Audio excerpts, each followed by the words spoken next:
What's up? What's up? What's up? It's Friday. You already know what it is. I hope you're feeling well. Friday Night 5, Reality Check Virtual Radio. We in the motherfucking house. I am Izzy High, and my co-host, as always, is the one and only Petty Idol. Oh, that's what I'm talking about. Ladies and gentlemen, we out here doing it. Look at Petty Otto with her little makeup done. Look at her like, oh my God. Like, oh my God, girl. You are so funny. Like, oh my God, girl. Look at you. Funny. Look at you, girl. You go, girl. You are so phony right now. You go, girl. Look at you. Look at you. Looking all good. I was just talking to you before the show, and you could barely even look at me. Now you want to be like, oh, look at you. Look at you, I could barely get your attention before the show. Now you want to be all up on me. Look, I was working hard. Okay. Okay. I'm a hard working Negro over here. Okay. Let me do my hard working. I was showing my titties for your attention in pre-show, and you wouldn't even look at the camera. You know you lying. You know what? Stop it. Okay, you know what? Now you better just stop that lie. Okay, because even with me working hard, I would have seen titties, and I would be like, titties. Nah. Okay? Titties. I was trying to get your attention. You was barely even looking at the camera, like, hello, and you was like, yeah. I guess that's a lie. Okay, nobody believed her when she said she was trying to show me no titties, because I'm a titty. Like, I got titty radar. Okay, so like I'm not even trying to say that. Yeah, I was like, hey, Izzy, and he was just like, yeah. I want to talk about reparations and shit. Lies. All lies. Whatever. Now you want to be all up on me, though. All lies. I didn't see no titties. I didn't see no cleavage. I didn't get my titty sense. Well, it's kind of like Spidey sense, but it's titty sense. I ain't get that tingling nowhere. So yeah, lies. No. No. That's exactly why you didn't see it, because you're doing what you was doing now. What are you drinking? Is nothing. I'm not drinking nothing. I wasn't. And then I said, you know what? She's right. I need to drink something. So I found something to drink. Exactly. So I'm drinking. And I knew you needed a drink because I was showing you my titties and you didn't even look up. You know what? Stop it. Stop it. Okay. I don't ever turn down titties, and you're a liar for even insinuating that. Okay. I rebuke your lies. Okay. Where is the love, yo? Where is the love? All right, man. So, all right. So, what are you drinking on tonight? Since we all worried about what the hell I'm drinking tonight. What you drinking? I was drinking. I'm done. I'm fresh out. I was drinking my beer. I'm drinking beer. And it was delicious as usual. Yummy. And yummy. Now I'm on my black-owned water. Oh, okay. Black-owned water. There you go. Yeah, Aqua Equity. There you go. There we go. Right, exactly. Tony, look, bruh. My radar is impeccable, bruh. Bullshit. She's just lying. Bullshit. I was damn near twerking my naked ass in the camera. She's a liar. Then look up in my direction. She's absolutely a liar. Now he want to be all up on me. Talk about, oh, you look good. You look good. Let me slide in just the tip. And I'll be like, nah. You know what? Here. Let me look. Fuck you, okay? That shit is just about played out right now. Okay. Wait, Kevin. How am I a whole liar? She's a whole liar. She know it. How am I a whole liar? She's a whole liar. She's not a half a liar. No. She's not a half a liar. She's not a white liar. She is a whole damn liar right now. Wow. So rude. A whole liar. Pat, I'll let you up in a little while, Pat, when we get into the regular shit. I asked Pat to come and join tonight for a little bit since we were talking about some neutral issues and not all black issues tonight. So what do you want to get in, like, about when? We can bring him up when after we do the current events. Current events? Yeah. Okay. Yeah, okay. Right after current events, I'll bring you up. Yeah. Let me get through some of these current events. Isn't very long this week because really there wasn't a lot going on in the realm of current events, to be completely honest. So that's not going to be long. So it shouldn't be long. All right. All right. Yeah, I couldn't get none of that when we were in pre-show. Couldn't get none of that. He got straight ignore. She could have got all of that shit. Like she could have got all the dick, not partial of the dick, not some of the dick, not some of it. She would have got it all. But anyway, like that's neither here nor there because we know she lying. She's just lying, bruh. No, we don't know that. We don't know that. So let's get busy. Yes, let's get into it. Let's really get the fuck into it. As you guys all know, let's start with the most obvious bullshit going on because I think it is. What is that? What you showing now? Because I know it wasn't no titty. No, fuck you. I was trying to show you my titties earlier and you was acting the ass. No, fuck you. That was my phone. Alrighty then. Alright, so let's get into it really quick. Let's talk about the things that's obvious. The snow in Texas. Apparently, Texas done lost their rabbit ass mind. And, it's just so hot out there in Texas. For some odd reason, people done lost their mind and they don't know how to stay warm in Texas. That's true. I mean, first of all, Ted Cruz decided to take his whole family to Cancun, and I'm figuring he should have just flued everybody out. Bitch, if you don't flued out your own family, why not flued everybody out? I mean, because the government can afford him and his family, but the government, we're under budgetary restrictions right now. We can't flued everybody out. Can't do that. He should have stayed his rabbit ass at home then. Yeah, I think so too. The fact of the matter is, Cruz he tried to blame going out to Cancun on his daughters, which is kind of a slimeball thing to do. It's so trick ass. That is so trick ass. That was that's a loser thing to do. Like that is such a fuck boy thing to do. Be like, oh well, my daughters wanted to be warm, so I had to flew them out. And it's like, nigga, we not doing this with you. We not doing this with you.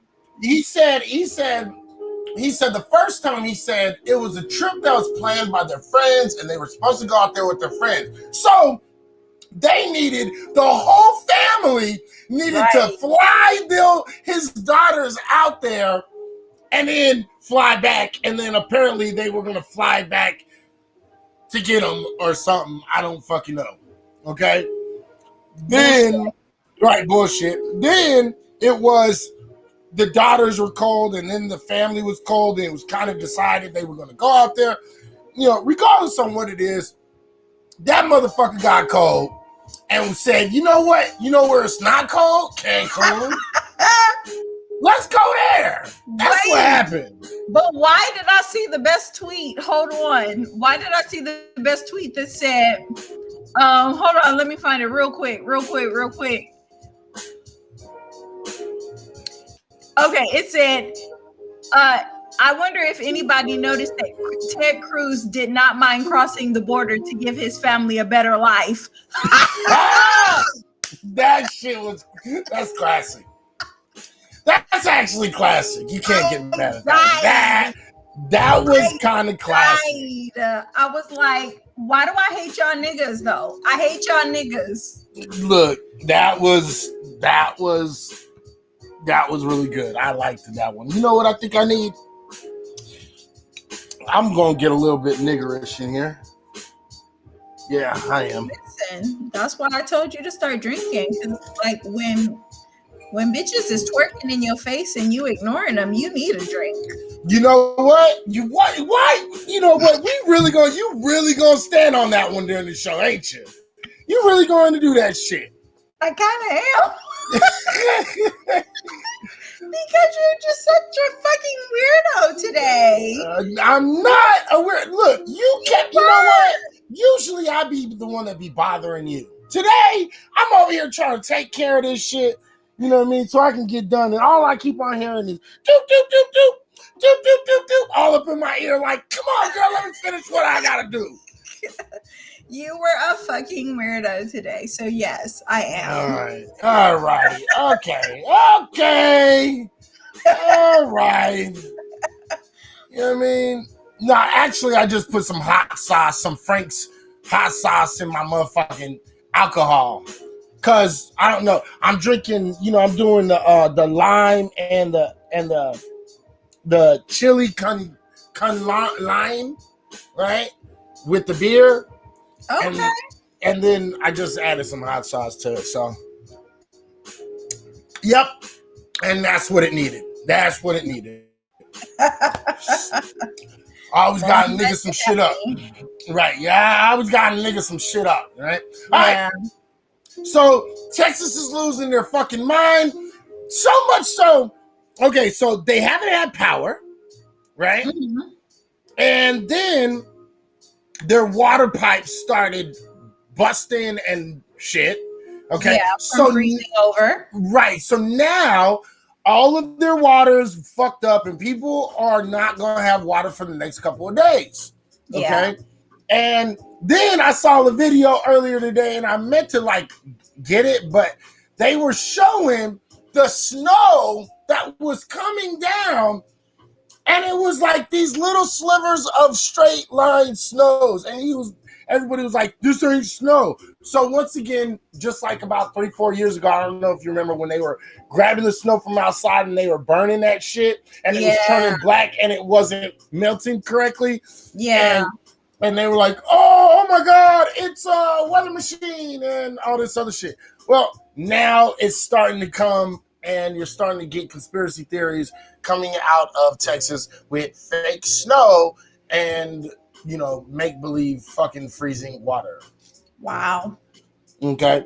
So it is what it is. So that is going on out there in Texas. So anybody in Texas, first off, let me say, sorry for being so cold. Second thing I want to say is layer, motherfucker, layer. Okay. And third thing I want to say is burn shit, get warm. Jesus Christ, y'all motherfuckers act like y'all ain't got no clue on how to deal with cold weather. Y'all like, oh my God, it's cold and I don't know what to do. What should I do? Used to it. Yeah, they're not used to it, but you guys gotta layer. You gotta stay warm any way you can. Cut some motherfucking trees down and burn that shit. Get some kindling. Get a nice fire going. better go outside with the goddamn barbecue like this motherfucker doing right here. Put some goddamn good sized wood on that shit. Right. Douse it with some fire retardant, whatever shit, and then light that shit on fire. Lighter fluid. That's what it is.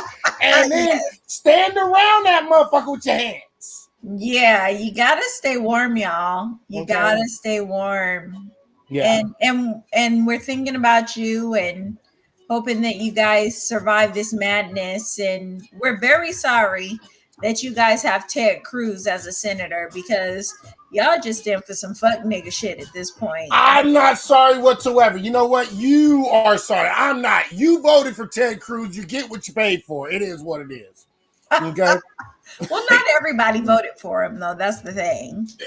You know what? Not my problem. like most people didn't vote for Trump. Again, wasn't my problem when he fucking got put in office either. Just like it's not my problem.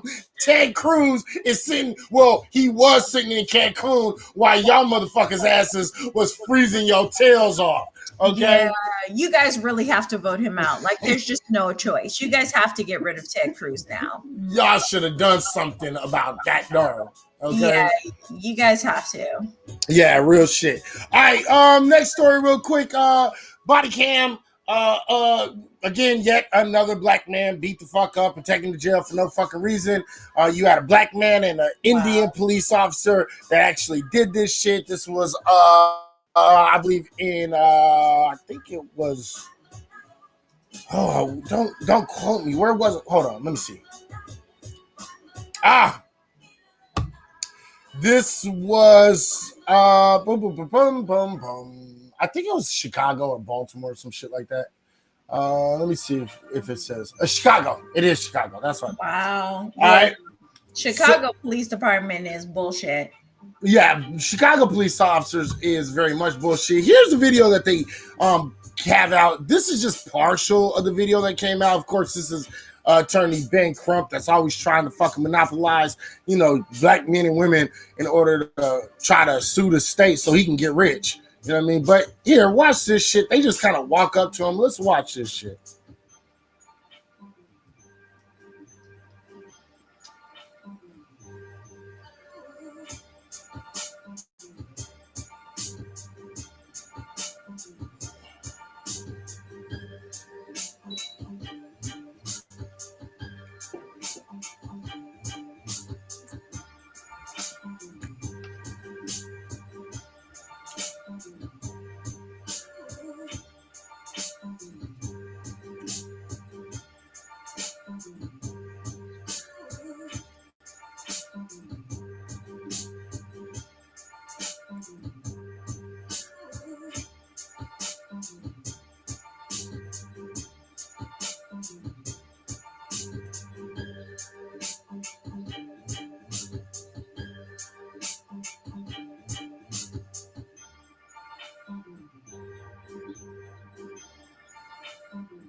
All right, so there it is right there. The fact of the matter is, this is not anything that's surprising. It shouldn't be surprising. But the fact of the matter is, this is why I keep on telling you niggas, stop bucking your eyes, okay? Y'all niggas is always bucking. No, I'm just joking. No, real shit though.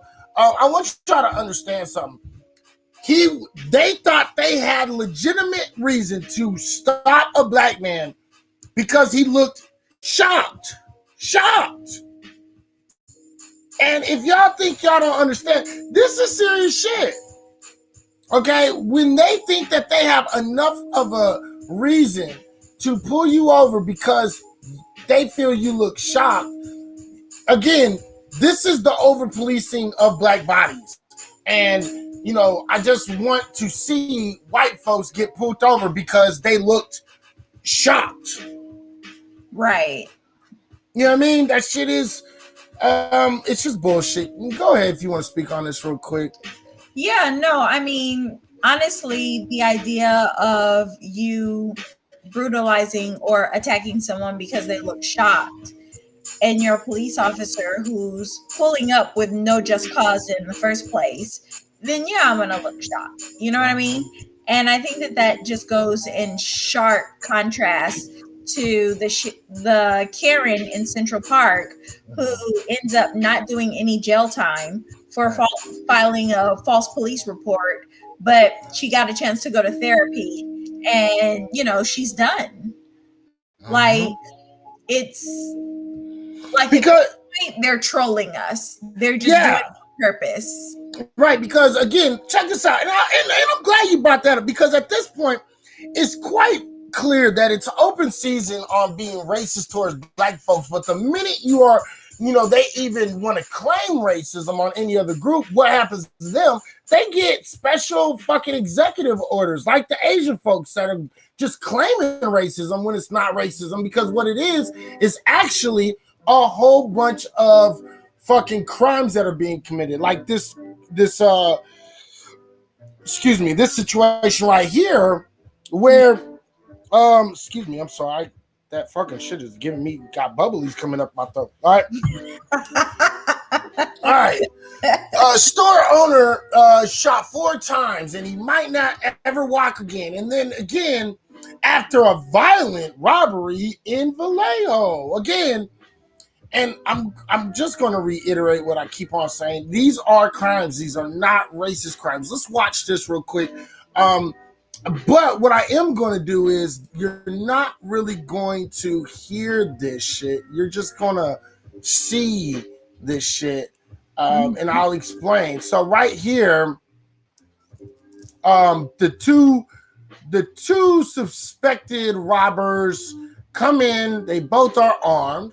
Here's one guy. Here's the lady at the cash register. One dude comes around. He's robbing them. This guy gets in a gunfight with the owner of the business. Now,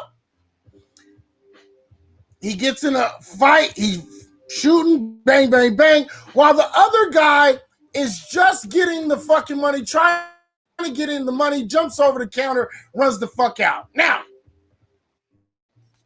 I want to show you guys something. I really need people to pay attention to this shit. Because this shit is getting really fucking stupid. And I'm sorry, because this is probably going to piss some people off. Okay? And I'm going to tell Asian people the same damn shit everybody tells everybody. Stop fighting back. Just give up the money. Is your life worth a couple $100? Like, right. Honestly, you don't get to sit here and claim, oh, racism, racism, racism, while you're sitting here fighting people back while they're armed over a couple $100. Right. These are clearly fucking people that are trying to fucking rob in order to get some money. Just give them the fucking money, and then fucking you have the video. All you have to do is give them the money, get out of there, and guess what? If you just did that, you wouldn't be fucking looking at a possibility of being paralyzed for the rest of your life. Yeah, it's pretty bad. First of all, we've been in a pandemic for almost a year now. Over a year. March. So in March, it'll be a year that we've been on limited services and pretty much in a shutdown. And people who were not doing well before this, having to be in a lockdown for an entire year has affected their finances. And we haven't gotten any real help. We haven't gotten any real governance from our cities or anything. And people are hurting. They're suffering. They are preventing evictions right now. But as soon as that lifts, no one has the money. If you haven't been paying your rent, Mm-hmm. no one really has the money to pay all of that back rent. So this Mm-hmm. is only going to get worse. Crime, Right. period. Mm-hmm. So to attach race to that in this kind of a pandemic is dangerous, and it overly vilifies black people, and it shouldn't be done. It Right. just should not be done. Right. Absolutely. And this is the type of shit that I've been talking about. I've been calling this out. I've been telling people Mhm. about this because it's super important that people know you cannot be sitting here fucking demonizing one group because you're pissed off. You know what I mean? Right. Crimes increase during times of pandemic. It is what it is. Sorry you don't like to hear that shit, but it's the truth. These Yeah. are these are not racist crimes that are happening right now. These are crimes of opportunity, crimes for money. So it is what it is. Let's stop with this narrative. But I promise you, they're going to keep on pushing this narrative, and it's going to get like way more serious when they keep on doing it. Yeah, well, that's why we're here, to combat that narrative and to let people know that, you really have to watch what it is that um, the news is feeding you, because, again, fake news. And we got to really be careful to make sure that we're not internalizing the kind of white supremacy that we're hearing being perpetrated with these kind of stories. Absolutely. Absolutely. And I only got like a couple more left because we're about 30 minutes in. So I want to talk about this story too. This is a story from way back in the day. Well, not way back in the day, right around 2013, I believe. Uh-huh. But the remains of a Virginia girl missing since 2013 has been found after her killer was actually convicted. Don't do that. Okay. All right. Mhm. So her name was Alexis Murphy. Okay, 2013, high school senior Alexis Murphy got into her dad's Nissan and drove to go shopping and was never seen again. Um, and basically, they actually found her. And among the high-profile cases associated with the stretch of highway was the 2009 murder of Virginia Tech student Morgan Harrington, 20, um, who was killed by Jesse Matthew Jr. He also murdered UVA student Hannah Graham in 2014 and pleaded guilty on both of these slayings. Okay, so this dude, she Wow. was finally found after this guy was, you know, actually caught and put into jail, and they actually turned around. I think they got some information. Um, Mhm. so right here it says in 2014, Randy Allen Taylor, a man who was captured on surveillance video holding the door open for Murphy at the gas station, was convicted of murdering her and given to life sentence after evidence. Okay, including her DNA that was found on a bloody shirt and a fingernail. Okay, was found Oh, linking her wow. to him. Okay, and I believe her body was never found until now. On Wednesday, 7 years after Murphy went missing, the County Sheriff's Office, the FBI in Richmond's division, and the Virginia State Police Bureau of Criminal Investigations announced that they had recovered her remains. Okay, Wow.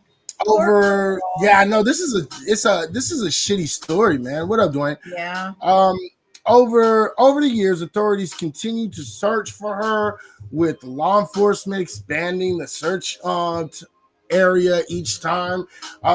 And basically, they just kept on going on. On December 3rd, Murphy's remains were located on private property near. What is it? It looks like Stage Bridge yeah, Road. there it is. Along Route 29 in Livingston, near where she had stopped for gas. Okay, so it's really, really, really, really, It's really crazy. heartbreaking. Yeah, it's heartbreaking. It's crazy. But at least she was found, and at least the family has something, um, to, they have something. They know where she is now. You know what I mean? Even though unfortunately she passed, at least they found her. So, Yeah. Hopefully, you know, this shit will stop. Let's hope. All right. I have another article, but these two articles is actually going to actually plug into what we're going to talk about later. So I'll just put those on halt for right now. All right. So, okay. So come on with it. All right. Well, first, let me just say, I had done a quick little chat earlier, but I wanted to come in here and say as well, hey, Dwayne, I just saw his little comment down there. But I wanted to say thank you to everyone that donated last week. Iz and I have been doing this for such a long time, and I don't consider this work what we do. And it's always fun because I get to be next to Iz, and when he's not ignoring me, when I'm shaking my ass or my titties in his face, it's really fun. So the fact that you guys donated money to me last week, and Saturday I was like still getting donations and stuff, super overwhelmed, super grateful. And I love each and every one of you. You know who you are, who donated. And just to let you know, I did buy a new computer to, stream to you guys on. And as you guys donate, I'll just continue to upgrade my equipment. And does the same thing with the donations that you give to him. It's really, really amazing. I will probably end up getting a new mic or something later, but I wanted to let you guys know that I was super touched, super overwhelmed that all Saturday and even like half of Sunday, you guys were like donating to my Cash App. And Jesus Christ. Jesus. Now I'm jealous. well, I don't know why, because you had these an ass in your face earlier that you were just ignoring. So I got I don't literally one donation. You know what? All right, I'm gonna remember that shit. Don't worry about it.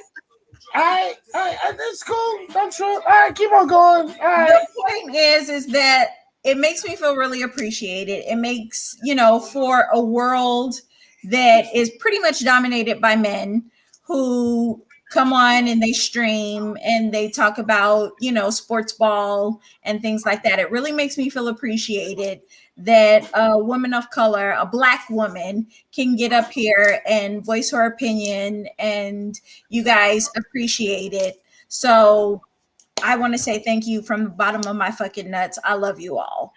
Yeah, you know what? And I would like to say, I don't want to hear none of that feminist rhetoric on this motherfucker, because clearly the female on the show is getting fucking paid more than the man on this show. Hint, hint, hint. And guess what?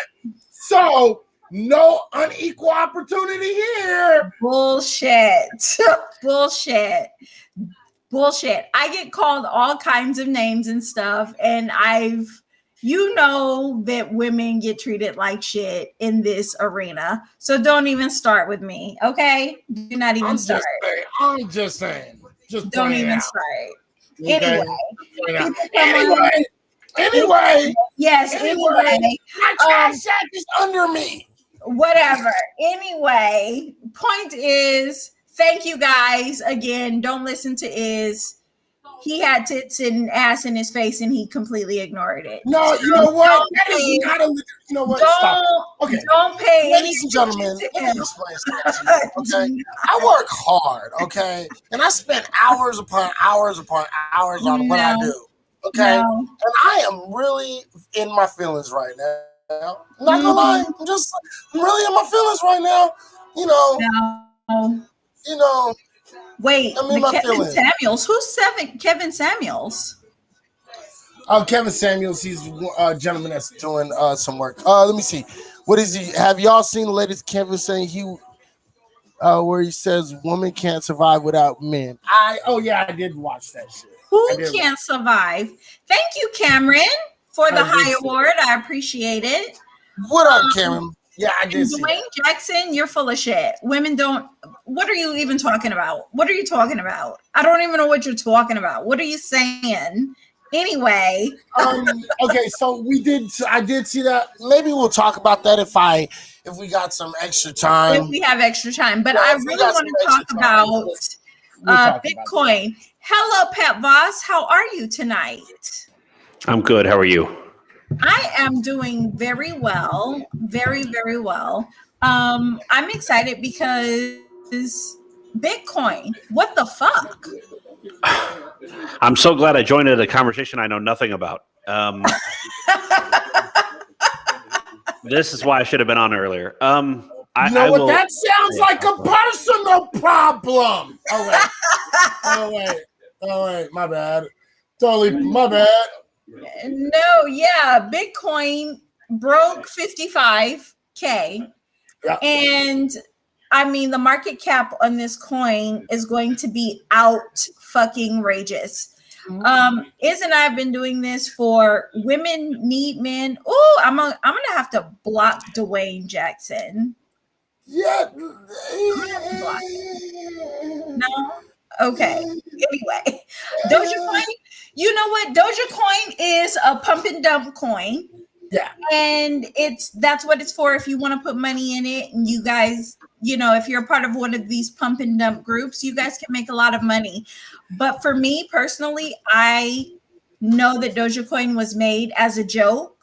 Right. And I don't want the joke to ever be on me. So I wouldn't invest in it. There's too many other coins that get run up besides Doja Coin. Now I fucks with Doja Coin only on the pump and dump spectrum. Mm-hmm. Okay. So I pumped and dumped like 2 times in the last 2 weeks. No, 3 times in the last 2 weeks. Okay. And I started with 500 Doge coins. Right. Okay. Then I got which cost you what, $15? Yeah, it was like I got them at like 5. No, I got them at 6 cents. Right. Okay. Then I sold at 8 cents. Let it drop, right? And it dropped to 5 cents. Then it went back up to 8 cents. Then I sold again. So now, I'm working with something like close to 900 Doge coins. Now it's at 5 cents because I got back in at 5 cents, for the high 4s, right? Okay. So now I'm waiting for it to go up again because all I'm doing is I'm taking my money, buying more Doge, right? Yeah, I buy 500 worth. Yeah, see, now I would buy at those prices, get at a low price, wait till it runs up. Once it goes up, doubles the amount that you bought it at, drop that shit. Sell them bitches the fuck off. You know what I mean? I'm actually playing my cards right now, and I'm waiting until I can get up to 10 cents. Once it hits right around 10, 11, 12 cents, I'm dropping them. I'm dropping. Well, again, it's a great pump and dump coin. I'm just not into pump and dumps. If I want to pump and dump, I'll do it in stocks. Mm-hmm. I have a greater chance of doing that in stocks than I do crypto at this point. Mm-hmm. Just because I know what I'm doing better in stocks than crypto. Right. Crypto is a great store of wealth. People used to store their money in gold and things like that, and now crypto becomes this easier sort of exchange. Right. But Bitcoin is at 55K. The last time I went on and looked, Ethereum was about to hit 2,000. Oh, Tony just said ETH just hit 2,000. Yeah, it's at 2,040. $2,000, $2,040. Okay. Yeah, well, I have here that it's 2024, so it must have dropped. 2024? Yeah, it must have dropped just from up. That's up because it's 2040, so it's up. Okay. Yeah, it's up. Now it's 239, so it's up still. Yeah, so the crazy thing is that you have a lot of crypto that is starting to hit all-time highs and things like that. And Black people, let me talk to y'all for a minute. Okay? Pat, stand by. We're gonna bring you in a minute, okay? On some shit that you can talk about. Yeah, I was going to say, the minute you say, hey, black people, I'm like, I guess I got to put away my mic. No. You're not allowed to talk about this one right now. Shut up, cracker. No, I'm just joking. Stand by. Right, stand by. We're gonna get you in a minute. All right, real quick. Before you start, because I know you are. Kevin, while she's telling y'all, learning y'all something, what did you buy your Doge at? Real quick. Why she asked? Go ahead. I just want to know. Okay. Black people, listen. Joe Biden ain't gave y'all shit but a vibe, but he keeps promising y'all a stimmy, right? So let's say that he gives you guys this $1,400 stimmy check, right? Because that's supposed to be in tandem with the 600, so it's like two G's that he's supposed to give you. If you just take, even half of that $1,400 and put it into Ethereum or Bitcoin, you are really setting yourselves up to be able to have some money to play with in whether it's other altcoins or whether it's stock markets. But let me tell you that the stock markets are raining money right now. Raining money. Literally, all you have to do is open your motherfucking window, put your bucket outside, and you can catch money. And we always talk about reparations. We always talk about the things that, we need to get for being foundational Black Americans in this country. And Satoshi actually created a platform in which we can do that. And we really have to grasp the idea that we have to take the first step. Okay. And I really want you guys to understand that there's a lot of potential in Bitcoin and investing in it and just letting your money sit and make money. We grew up in a culture where our grandparents told us to save.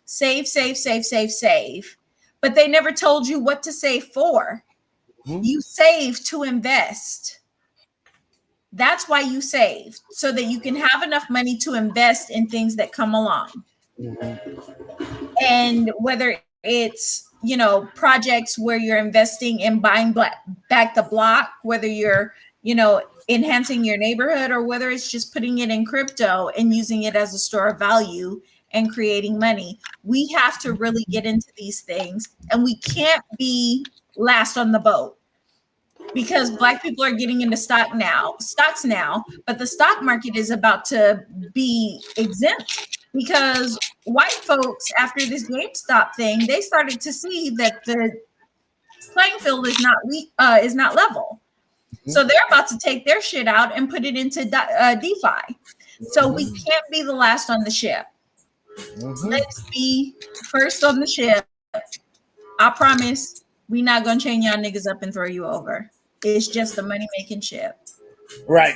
Well, at the end of the day, we got to be honest, because at the end of the day, man, they don't want us to learn this shit. They don't want us to learn crypto. They don't want us to learn stocks. They don't want us to learn anything that has to do with finances, because the minute we start learning these things and start making these investments that we're making, the more likelihood that we're going to get out of the situations in which we're in, that they're trying to keep us forced in. So they really don't want that shit to happen. And so you have to buck the system, and you have to make sure you're on top of your game when you're on this shit. Very true. And Litecoin, it has not hit an all-time high. I think the all-time high was 400 and something, but it's on its way back there. And right now it's $250 a coin. As a matter of fact, let me check. $245.60 for Litecoin. Bitcoin is at 56,227.80. Ethereum is at $2,042.31. Binance Coin in the last 3 months. I want y'all to pay attention to this because Binance is actually is one of the markets that you can buy and sell on, right? And they were giving away like I don't know how to explain this, but they were quite literally giving their coin away if you joined their shit, right? And just 3 months ago, it was at $30. Last month, it was up to about 60, between 60 and $80, right? Right now, it's at $293.58 Binance coin. So I mean, you got to check that shit out. Polkadot is at $38.27. XRP is at 57 cents. Chainlink is at 35 cents. Bitcoin Cash, which is another one. It's low enough that you can actually get into the game right now and has something significant to play with. It's at $733.73. Stellar's at 52 cents. Doge is at 5 cents. EOS is at $5.38. I actually invest. I got some EOS actually also. Monero is at 113.87. Crypto.com coin is at 13 cents. Syntex is at $23.77. Maker is at $2,622.65. Maker is. Somebody said, what about Nexo? I'll check Nexo right now. So a lot of people don't even know about. A lot of people really don't know about fucking Maker, and oh yeah, Maker is it's over $1,000 a coin now. No, it's $2,000. That's the one I was at. Oh wow. Yeah, 2,000, like 20, almost 2,500. Nexo wow. is last time I looked at Maker was I think last month, and it was at 1,000, over 1,000. Yeah, it was just over 1,000 last month. Yeah. Nexo is at $2.39. It's up 21.44%. Today, that's just today. It's one of the today's top performers today, actually. So I just want to let you know, today's top performer is what I personally invest in is Ravencoin at plus 55.69% today. Again, in the last week, it has jumped 13 cents in 1 week. Ravencoin. 13 fucking cents, man. Killing the game right now, man. It's crazy. Like there's so much potential in crypto for people to make money. It's almost silly not to join. And if you're wondering, like, there's so many cryptocurrencies, which one do I choose? They all usually will have white papers that you can Google and look up, and the white paper will tell you how the crypto works. It will tell you what it's created for. And then based on that, you can invest in it. They will also tell you how many can be mined. With Bitcoin, there's only 25 million coins that can be mined. I think with Ethereum, there's maybe 3 times that amount that can be mined. But at some point, there's a limit to all of these coins that can be mined. Right. And so they will only increase in value from there. If you really want to look at long term, you look at how many coins can be mined. Right. So the smaller ones, you can just trade and ride the waves. You can dump 1,000 in at 5 cents, and when it reaches 10 or 12 cents, you've just doubled your money. So you can sell all your shit, take it out, and put it into something like Ethereum, that's going to have more longer term store of value, or Bitcoin. So I've tripled my money on Ravencoin. I'm not even on bullshit. I've tripled my money already. So I really want really quick Zcash. I also want to mention Zcash because Zcash just last year was one of these very kind of, they were hovering between $1 and $5. Right now, Zcash is really killing it right now at $180 a coin. So I mean, Seagold is too. Like not $120 a coin, but Seagold is one that's really kind of been hovering. And Seagold Networks, SKL, at 30 today did pretty good. Well, plus Yeah. up 7.5%. It's at 31 cents a coin right now. It's not. It's cheap enough where you can get in, right? Yeah. And buy a lot of coin, and then ride the wave. Let it No, double. CeeLo, the CeeLo coin. Oh, the CeeLo. Oh, I thought you said C. The scale one. The No, CeeLo. CeeLo. Oh, Yeah, okay. but the ticker is CGLD. Okay. But it's called the CeeLo coin, Mhm. and it's hit its all-time high. It's almost at $6 a coin. Ah, there it is. Yeah. Uh, So it Bitcoin Gold is at $27, and Bitcoin Diamond is at $1.29. and there's Um, also a new Bitcoin ETF that's supposed to be hitting the stock market, the Nasdaq.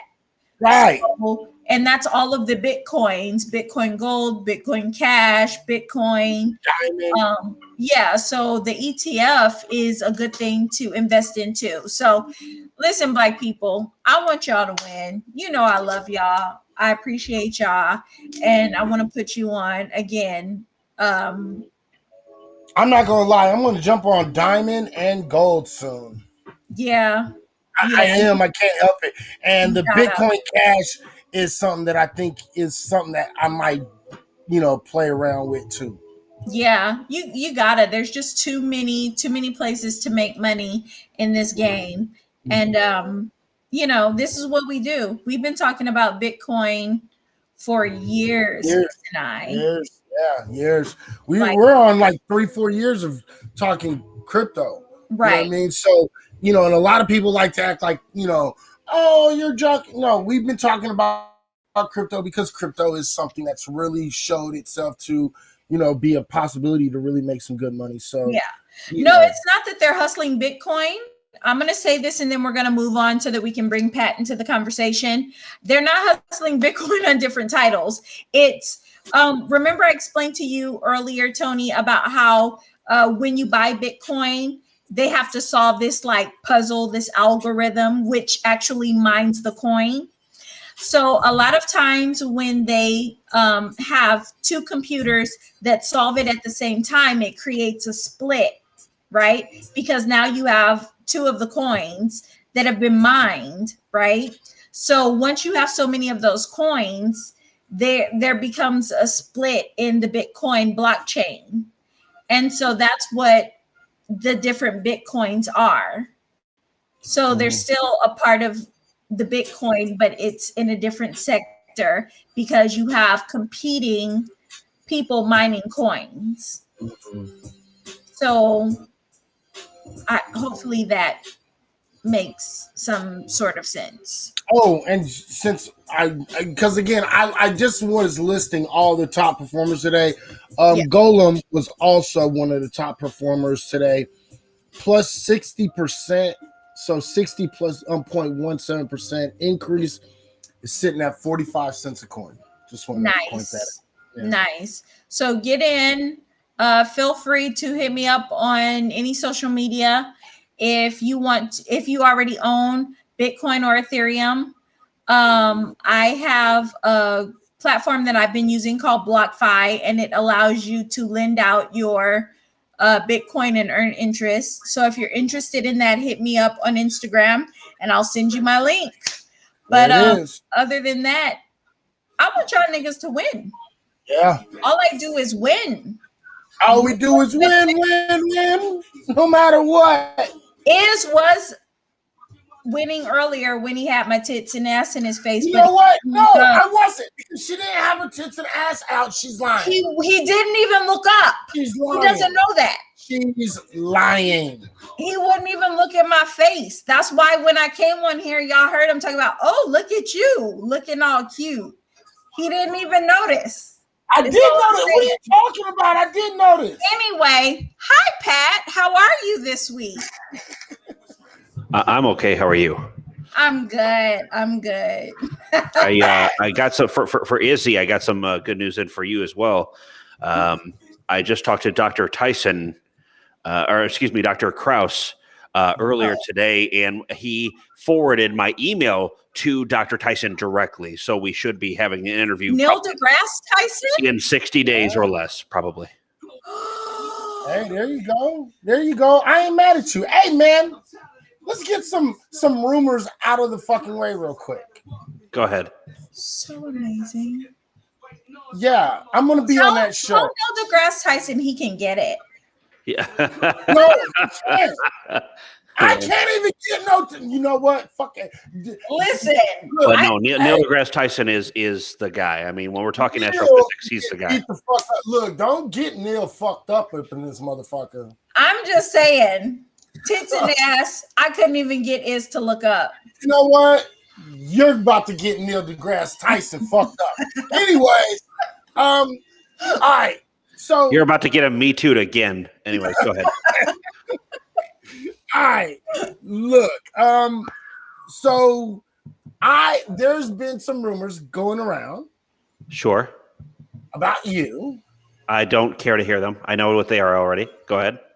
Okay, so are these true? Because everybody keeps on asking me if they should believe them, and I don't even really know what's going on. I just heard. Well, let me just say, if the person who made that stream about me, if they could have talked to me directly instead of saying, "What is wrong with you?" It doesn't matter. What is wrong with you? What is going on with you? Is there something up? What's up? Instead of calling me a straight ass fucking scammer on this platform. I mean, that was pretty immature for a fucking near 50-year-old lady. But I will say that is where I'll leave that, and I will no longer be on this app to service any kind of giveaways. I know that was a thing, but the thing is, not only did she not get her giveaway done, she didn't even make the fucking masks yet. So there wasn't like she made them and was ready to service them and then things went sideways. That's not even what happened. She's just pissed because she doesn't get to get paid now. That's what's up. All right. Because she wants for those of us who are in the dark? Okay. No, the lady who is pissed because I said that I was going to be doing a giveaway. I'd been going through some mental health issues lately. Had been looking for a residential place to stay. And instead of talking to me about that and what's going on, just pressure. When's the giveaway? When's my giveaway? Never made any of the masks, by the way, that we were saying that she makes COVID masks. Never made any of the fucking masks. But once this money that doesn't even belong to her, wants this money and wants it now that I cashed out on, and then she decides to do, before she did call me a scammer, she said she's doing an 80 mask giveaway, which is not 80 masks. It would be more like 20 if we were to do the giveaway. But she said she's giving away 80 masks to her followers, and then proceeds to call me a scammer and hold a broadcast about me. So that is what is going on. That's very unfortunate. I'm sorry that you had to deal with that. That's crazy. I'm not worried about that lady. I didn't even hear. This is the first time hearing of it, so I'm in the dark. So she reported me to the admins of this program. Really? I got an email from Pablo. Oh, okay. So yeah, that was interesting. That's pretty intense. So it's okay. Was she a Karen? No, she's just an idiot. Okay. That's it's all good. I don't want to sit here and bash all day, but again, no, of course not. I just wanted to get a quick statement so everybody knows where you stand on the record. So I stand on record as I cashed out the money I was talking about. She hadn't made any masks yet. We hadn't set aside an official time to do the mask giveaway. Then she got impatient because she realizes she's not going to get it to make her mask and make money. I was going through some shit. She didn't give a fuck to even ask me if I was okay. So no, fuck that. Are you good to take jokes now, though, Pat? Yes. Okay, good. Well, I'm going to say you're a scammer because the last time I talked to you, I was supposed to be getting a shirt that said Petty on it that you and Iz were supposed to go halves on. Oh. And I don't have my shirt. Well, now okay. All right. How do I get put into this? See, Izzy, this is why I don't believe her. I don't believe she had her ass in your face now. I'm with you, Izzy. Thank you. I am vindicated. It is what it is. All right. I will say, regardless of all that other bullshit, you do look very nice, Petty. Did she leave? Oh, I thought she left for real. I was like, what happened? No, something just surged or something. That was weird. Yeah, well, she's back. So but I did say, in case you didn't hear it, I said you look very nice. Oh, thank you, Pat. I was like, because as I gave you a compliment, that's when it surged and you fucking went away. I was like, wait, what? Yeah, no, I don't know what it just. That was very fucking weird. I don't know what that was. Right. So, what conversation can I be let in on now? So let's get into it. Yeah, let's get into it. Is going to have the floor. We're going to talk about HR 40 because, they wanted to talk about reparations. Well, I mean, wasn't there one more that we was getting into? No, that was it. The current events, and then the Bitcoin and the STEMI, and then the HR 40. Okay. Yeah. All right. Well, I was supposed to do. Mm-hmm. I was supposed to actually go off, and I was supposed to talk about this on one of my last scopes. And what it was they had a conversation about HR 40 just recently again.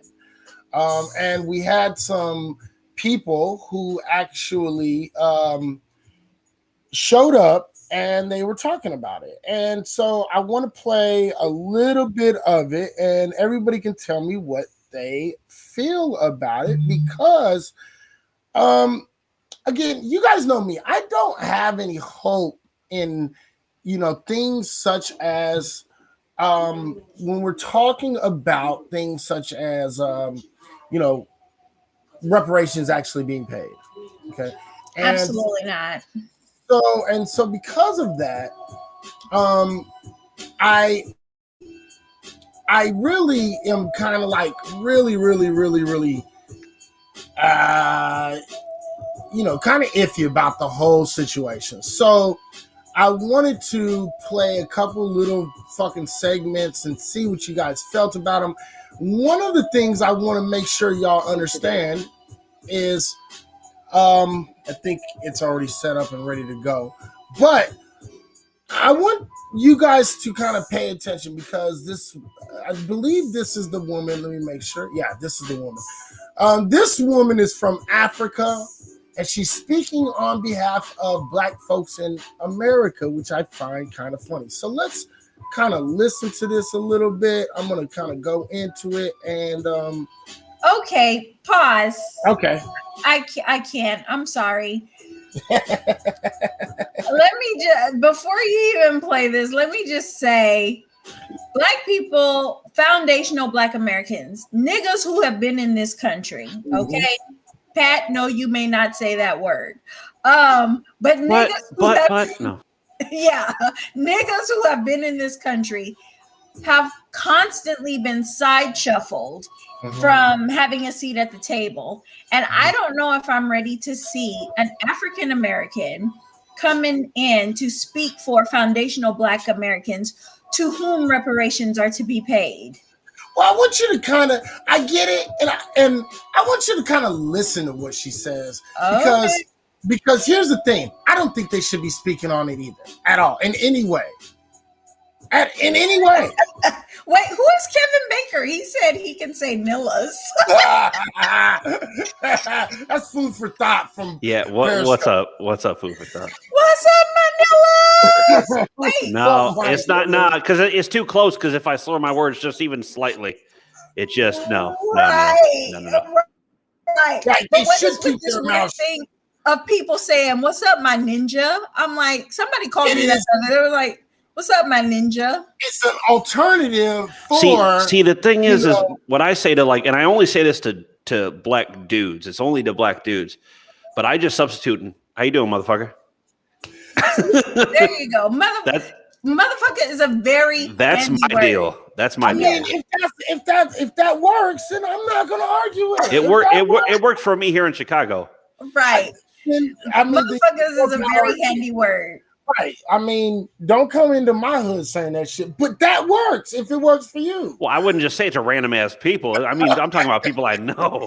Yeah. Yeah. What's up, motherfuckers? I say ninjas. Percival, with a name like Percival, you should say ninjas. Because that kind of corny shit is what I would expect to hear from a Percival ninja. Like, if you have to say ninja, just don't say it at all.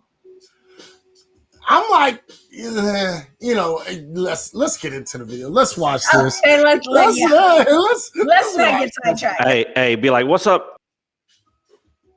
Yeah, there you go. What's up? See how simple that is? All right, let's listen to this real quick. But briefly, within the system, reparations are defined broadly to require restitution, compensation, satisfaction, rehabilitation, and guarantees of non-repetition. Popular conceptions of reparations are often fairly narrow, focusing only on financial compensation. But by contrast, the international system places emphasis on a more comprehensive approach, according to which financial compensation may certainly be necessary but not sufficient.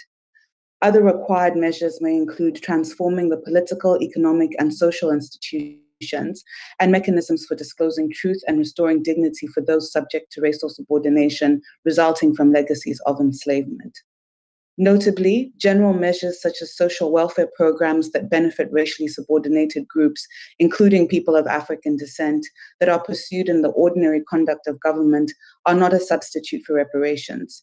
Fulfillment of state reparative responsibilities requires tailored interventions that are rooted in acknowledgement of the underlying harm of violations these interventions seek to remedy. In the context of racial discrimination rooted in slavery, reparations address two sets of human rights.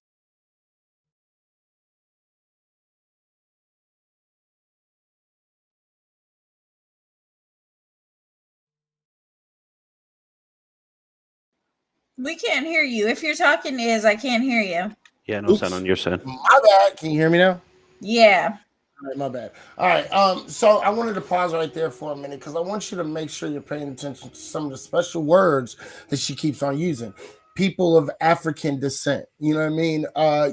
People of the African diaspora. She's using these key words, and this is again an attempt, in my personal opinion, this is an attempt to muddy the waters. Okay. This is an attempt to muddy the waters, and I personally can't help but think that African folks,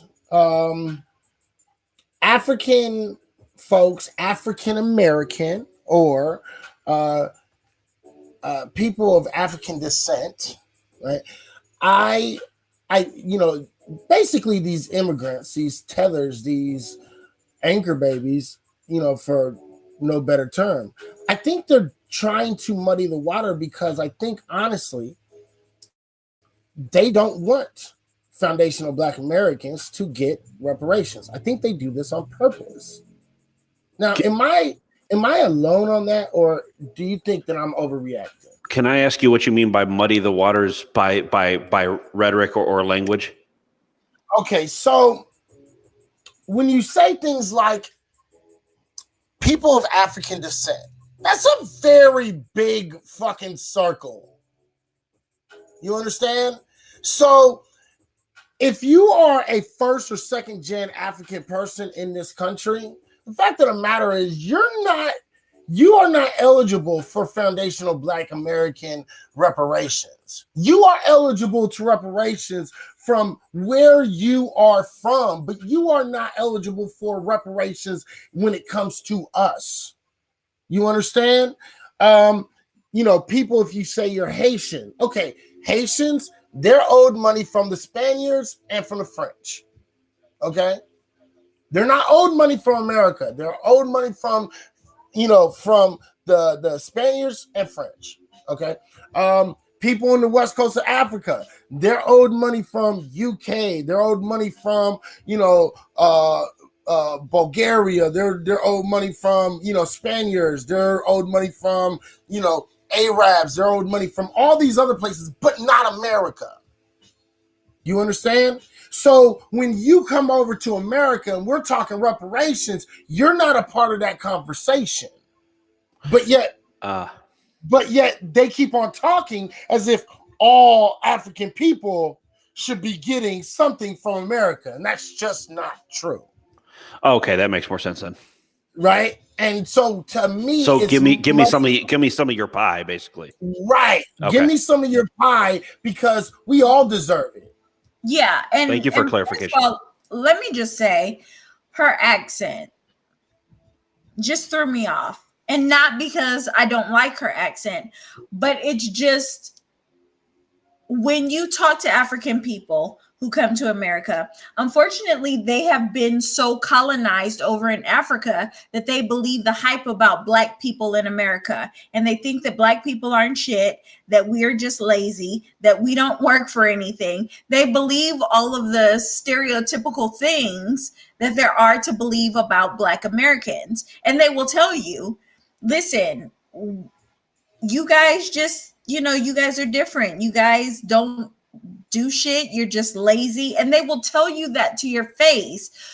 So for them to come here and take the idea of reparations for foundational Black Americans, for the people who were here and were displaced and have had all the atrocities done to them over the centuries of being in this country, and to even bother introducing themselves into the conversation just really pisses me off. It really does. Now, I believe in the Pan-Africanism where we all need to come together and work with each other. But anybody who is not a foundational Black American should not be having the top seat at the table. African Americans should be in support of us, but never speaking for us. Right. Never. So it sounds a bit like how you had, it was supposed to be standing up for Black lives, standing up for the, Black experience here in America, and making sure that is actually equal and not some bullshit that they've been getting for hundreds of years and since their inception to the country back as slaves. I feel that's sort of the same as, well, not exactly the same degree, but it's sort of the same as like a white person coming along and being like, yes, we all suffer, and coming to the front of the line. Americans that come here, I mean, they will talk to Black people in, really just the worst kind of colonialism you are going to get. It's literally white supremacy and blackface when you're talking to a lot of these Africans. Right. Not all of them, but a lot of them. And so for them to have a head seat at the table, I feel, because there's so many Black Americans who can literally take that seat at the table and speak for us, but they refuse to do that. Just like you can have a Rush Limbaugh, you can have a Tucker Carlson, you can have all of these very white extremist people who say racist shit on a regular basis and have a national talk show, but you can never have a Farrakhan on a show. You know what I mean? We don't want them. Okay, go ahead.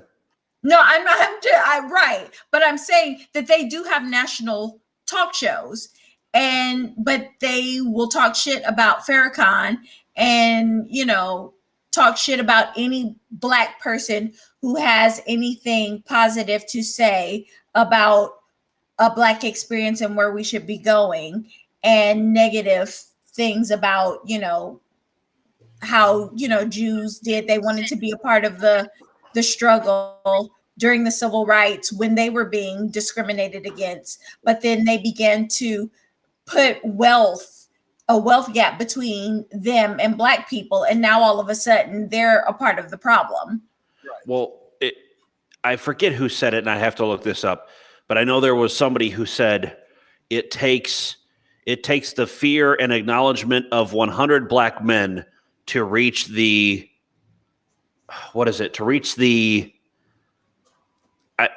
lack of courage and something and power of one white man. It was something as if, it's just a total one-sided argument. It's a one-sided situation, is what I mean. Right, and I thank you for putting that comment up. It said collectively, we are tired of the dominant society attempting to dictate who we are and who is a part of our group. We can handle that ourselves, and that is facts. Yeah, we can handle that ourselves, and we do not need them to try to tell us, well, who's the best person to speak for us? We can speak for ourselves. We do not need people from, we don't need first and second gen immigrants. We don't need, some African person who came here as an immigrant that works for the UN, and just because it talks at the UN about, we don't need them speaking for us, because what you're going to hear what she thinks is proper reparations, and this is going to be the major problem. We need to stop this, and we, as foundational Black Americans, we actually need to stop and not accept them putting in these people to speak for us, because they're always, because I'm going to show you the examples of what I'm talking about. The people who they had speaking for us, and this is a problem. We're going to see this in just a second. You got anything to say before I start playing this a little bit more right now? No, let's just get into it. First, the historic racial injustices of slavery that remain largely unaccounted for today. And second, the contemporary racially discriminatory effects of structures of inequality and subordination that have resulted from failures to redress the racism of slavery and of colonialism. There's broad consensus in the international community that the abolition of the transatlantic slave trade and slavery in general did not terminate the racially discriminatory structures built by those practices. And the consensus is that transatlantic slavery and colonialism remain. And I want to point out something real quick. I want to real quick say, she's like, stuff about the slave trade and all this stuff. Again, she's trying to loop Africans into our conversation of reparations. And this is just, pay attention to this slick ass shit. All right. Among the root causes of racism, racial discrimination, xenophobia, and related intolerance against Africans and people of African descent. As a result, in addition to implicating individual wrongful acts in the past, reparations for slavery implicate entire legal, economic, social, and political structures that enabled slavery and which continue to sustain racial discrimination and inequality today.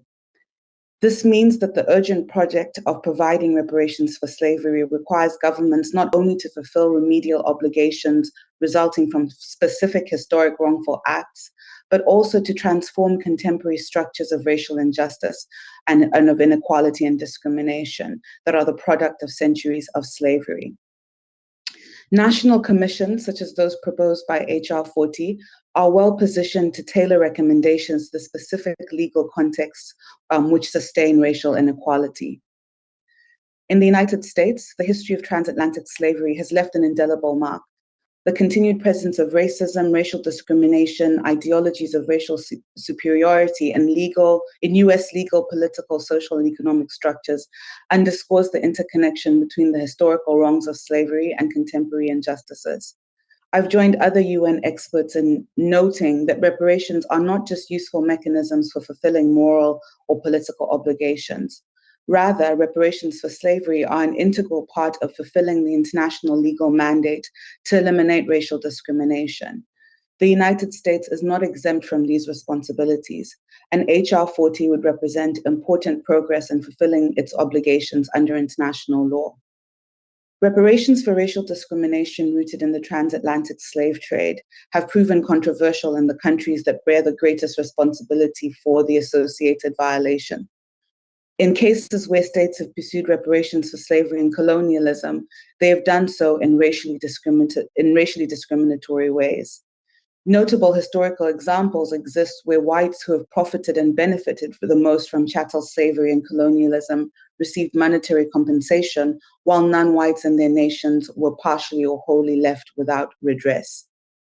The Reparations Commission proposed by HR 40 presents an opportunity for the United States to show international leadership on what can be achieved when sufficient political will exists to remedy historic and persisting racial injustice associated with the enslavement of people of African descent.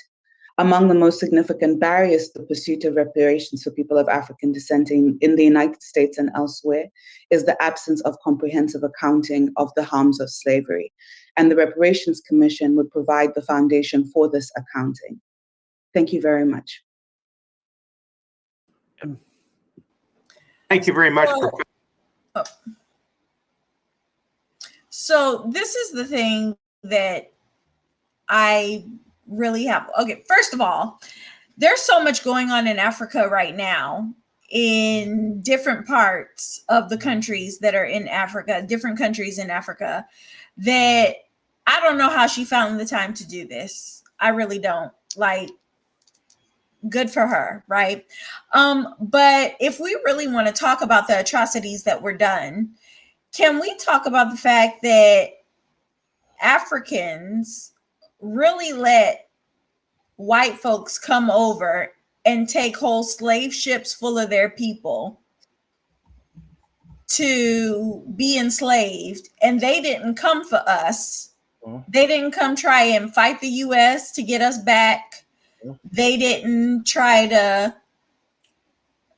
stop the US from taking black people into slavery. They was just like, sure, you want boatloads full of niggas? Here we go. Take them. And now you want to come here and join the conversation about reparations? Like, I'm really all kinds of offended, to tell you the truth. Absolutely. Absolutely. I am too. And this is why, like, we need to, that's the reason why, because me personally, I don't think HR 40 is actually, it's not doing anything, because what I've noticed about all of these HR 40s, they usually have Black folks, African immigrants, or some sort of tether, right? That is actually trying to speak up for Black folks. But what they say in a lot of ways is, well, we need money, monetary, but there's other ways that we can actually do it. And this is what she just said too. It's not just monetary. We need some other things too. Well, that's not for you to decide. And who gave you the right to even speak on this? Right? Nobody asked you. There wasn't no committee from Foundational Black Americans that said, hey, you know what? Hey, why don't you speak for us? You know what I mean? Go ahead. Can I, something I was getting from this, and maybe I'm completely off, but when she was referencing, every time she would reference, and any time she would say African, anything African, every time she would reference it, I noticed that she was putting her own African heritage above what she called African descent. So she's basically saying, even now she's trying to admit, it seemed to me at least, that African Americans are second-class citizens to them anyway. Right. And that's the way it sounded. And that's exactly what she's doing, because she would say descendants of Africa, and then she would say African Americans. Always. It was always African people, then African Americans. African people, then African Americans. African people, then you see, and this is troubling. You see what I'm saying? It's very troubling. You know what I mean? And it's like, really? Who wanted her to speak for us? And who's making these decisions for Foundational Black Americans for her to be speaking for us? We're not talking about a collective of African people of the African diaspora. We're talking about Foundational Black Americans, Black folks that were affected by slavery in this country. But it's not just slavery. It's slavery. It's Jim Crow, Black Law, Pig Law, or Pig Law and Black Code. It was Jim Crow laws. It was, all the way up until COINTELPRO, fucking, the prison industrial pipeline from elementary school to prison. It's so many different things that they are not bringing up.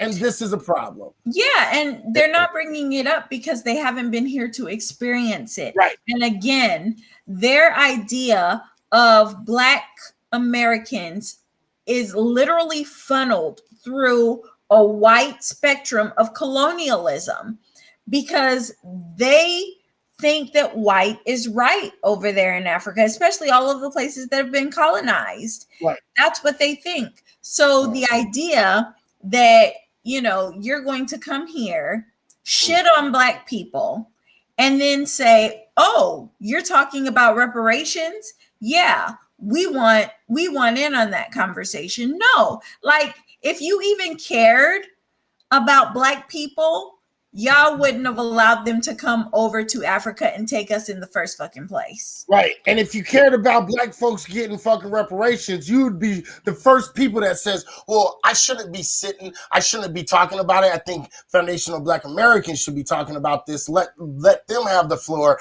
I will speak on a very, very general sense because I work for the UN, but I'm not going to speak in what is good for black folks in this country because that's not my position to do so, but they did anyway. Go ahead, Pat, real quick. Okay, so sorry, real quick. I was going to say two quick things. So one about you saying they shouldn't speak and it should be foundational Black Americans. I think that is very true, but I also think that people like the person you just played are conditioned to think that she has a place at the table already to talk about it. I think she has been told, listen, you're black anyway. You can talk about it, whatever, even though it's not her place to talk about it at this current moment. One thing that I also wanted to say was when you were saying about prison industrial complex and the school to prison pipeline and basically every way white America could fuck black people since they got here, they have tried to do and have done.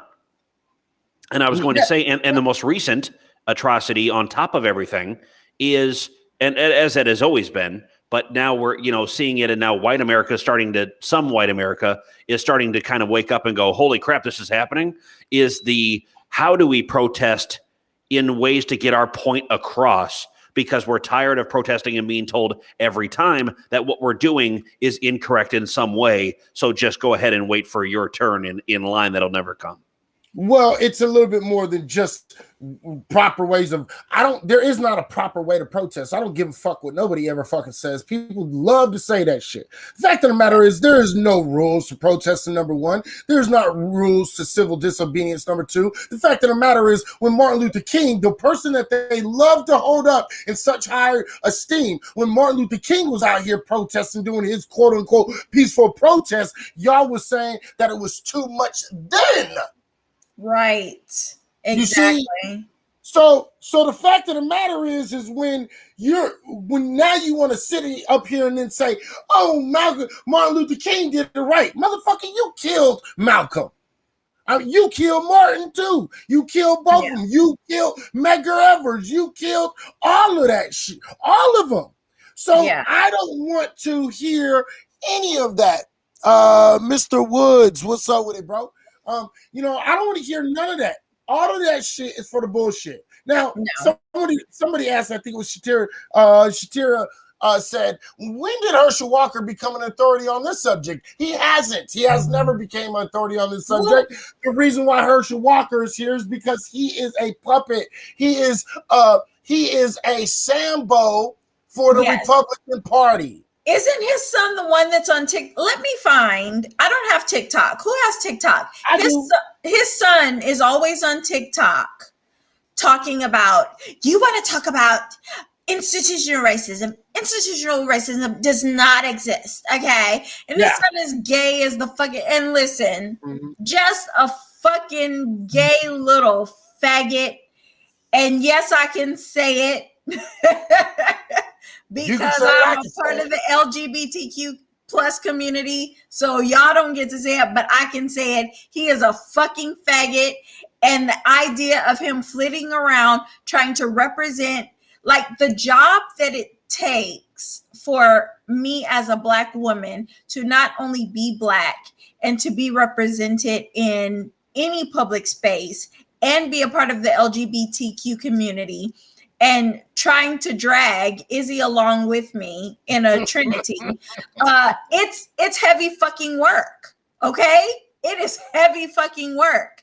And the idea that he gets to get on and make sweeping accusations, not knowing anything about history, our past, the things that the government has intentionally done to disadvantage Black people, it really pisses me off. So Herschel Walker is definitely not an expert, and his son needs to get proper fucked. Absolutely. And maybe something happened to Herschel Walker after he left the Dallas. Yeah. Okay. Yeah. You know what happened to Herschel Walker? He got a whole lot of money and he thought he was better than all these other niggas. Right. Okay. And he felt, Well, I was able to get it, so should you. Massa gave it to me because I was a good nigga. Right. Exactly. Oh boy. And that's literally what's happening. Okay. And I'm not sure if TikTok got him fired. I'm not sure if TikTok got him fired. I don't know. I just know that I always see his son on TikTok flitting about, saying a lot of very conservative, contradictory things, and it really, really pisses me off. Right, and I promise you're not gonna like what Herschel Walker, Mr. Sambo himself, Herschel Walker. He's gonna talk. Let him. Let's get into it. Lifetime, but over the past year has become a hot topic. I asked the question why. There's been many surveys show that a large percentage of Black and white teens would say racism is better today than yesterday. We use Black power to create white guilt. My approach is biblical. How can I ask my Heavenly Father to forgive me if I can't forgive my brother? I never want to put anyone's religion down, but my religion teaches togetherness. Reparation teaches separation. Slavery ended over 130 years ago. I'm back. How can a father be asked his son to spend prison time for a crime he committed?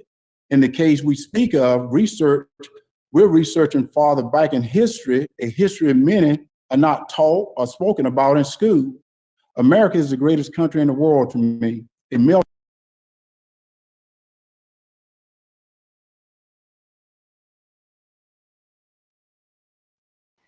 Did you pause because my head was about to explode? Yeah, I did. I okay, did. Good. I was literally holding my head because it was about to explode. He really said reparation is separation. Yeah, he did. I can't take Even it. as a pasty white guy, I gotta laugh at that. That was wow. Wow. Reparations is separation. Is separation, and hey, listen, and he really didn't say, well, he didn't come out and say these exact words, but what he said was, yo, slavery was so long ago. Fuck all that shit. Don't talk about old shit. Right. He said you can't ask your son to do jail time for a father's crime. Oh Nigga, what? Right. Like these analogies. No, so you're trying to tell me if your daddy robbed a fucking bank and he left you the money, you get to spend that money that he robbed from that bank because you didn't rob the bank, your daddy did, he just left you the funds? Get the fuck out of here. Yeah. See, I found it interesting. I didn't think it could be worse than the last woman that was speaking, but goddamn. Yeah. Oh my God. Yeah. Oh wait, we're not done though. Because I'm gonna show you. I don't know if I can take any more. I'm good. Even my white ass is gonna put down my headphones. Okay. Well, we're gonna get into it a little bit because this is important. Because I do this think that my head can take anymore. I get you, but I gotta point out a few things because here's the fact of the matter is we got Herschel Walker that's sitting here and it's absolutely cringy, okay? But see, the thing is can we talk about how Candace Owens has all but disappeared? Actually, she just came forward and said she was going to run for president 2024. Nah, we don't want her white ass running for president. Okay, so we Candace Owens, nah, that's but other than the run for president, she did kind of disappear since like December-ish. She was kind of in the shadows there. Yeah. Okay, so what we have right here is we got a nigga that is this Sambo gentleman is out here, and because he was able to run fast and run with a ball and not drop it and not fumble the ball too often. What does that mean? I know we've talked about that. What does that mean again? What? Sambo. Sambo. I forget again. Sambo is the slave who told his master on all the black folks that were trying to run away. Okay. Everybody usually says Uncle Tom. Okay. Uncle Tom was actually Uncle Tom was the one who was trying to mediate, but Sambo was actually the one who would dance and Shuck and shuck and jive for massa, to be entertainment. And Brooks, so Saw shoe. I think the idea of a Sambo is how Black people are always accepted in white spaces as long as we're providing entertainment. Right. And unfortunately, that's been for a minute, even with sports, professional sports. Yeah, but sports is entertainment. So we're always acceptable to white people when it comes to us being a form of entertainment, whether it's, sports, whether it's, movie, whether it's comedy, it doesn't matter what it is. Yeah, exactly. And the thing is that this is a true statement, because the fact of the matter is the only Black folks that really make money is things that entertain white folks. Just think about it. You mean, in mass. Yeah, they make it in mass by entertaining. And as a collective of Black folks, the successful Black folks primarily come out of the entertainment division. Yep. And this is just what it is. Sports, any kind of sports, movies, comedy, go out there dancing and doing all that, whoop wobbling and all this shit. Music. Okay. All of these are forms of entertainment for white folks. Again, this is what he is. He was one of those good Negroes that was able to go off, and he was able to, parlay his money that he won and that he got from being able to run real fast. Run, nigga, run. Okay. Now he's sitting here talking about, no, it's separation. Well, look, check this out. It wasn't separation when the slave masters fucking got all of their fucking property back after the Civil War. It wasn't fucking separation when the slave masters fucking got compensation for every single slave that they lost after the Civil War. It wasn't fucking separation when the Jewish community, the Asian community, the Native Indigenous community, it's when all of those people, okay, when atrocities happened to them, there was no problem. Right. There was no problem. As soon as it's Black folks, now we got, and we are the most self-damaging group out of all these groups too. Because guess what? Asian folks wasn't coming out in hordes talking about, you didn't see Chinese folks saying, well, those Japanese people that were in internment camps, they don't deserve it because we had to, make the railroads, but we didn't get nothing. Right? Right. You know what I mean? You didn't have Lakotas, going off and saying, well, we didn't get no reparations money, but the Chickasaw and the all these other ones did. The 5 civilized tribes, they got money. You didn't see that either. But in fairness, though, Black people have been by white people pitted against each other intentionally. Right, but again, we can't use that, and we can't keep on using that as an excuse every No. time. We turn around. Well, I'm just saying. Right? I'm saying that's one of the reasons why you only see that normally in the Black community. Well, I wouldn't even so far say that, because the white people did not pit Asian people against each other. They pitted themselves against Asian people. No, they tried to pit Asian people against each other. They try to pit Chinese against Japanese, Japanese against the Vietnamese, and the Koreans against. They did do it. The thing is the one thing that all of these groups did is, after everything was said and done, they was like, well, shit, it's good that you got some, because the more of these groups that get it, the more likely I'm going to get it. And they all understood the role. They all understood what the fuck that is.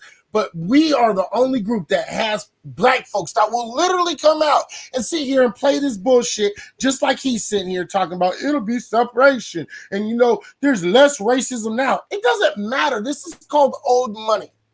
Old money. This is money that is owed. We're talking about not just racism. We're talking about domestic economic terrorism, domestic terrorism, rape, murder. We're talking about the whole gamut of atrocities of fucking war, atrocities of fucking just of epic proportions. I mean, but the truth of the matter is that the idea that you can have a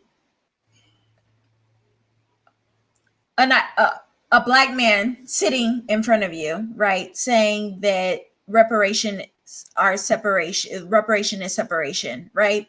And the idea that, like you said, this is money owed, right?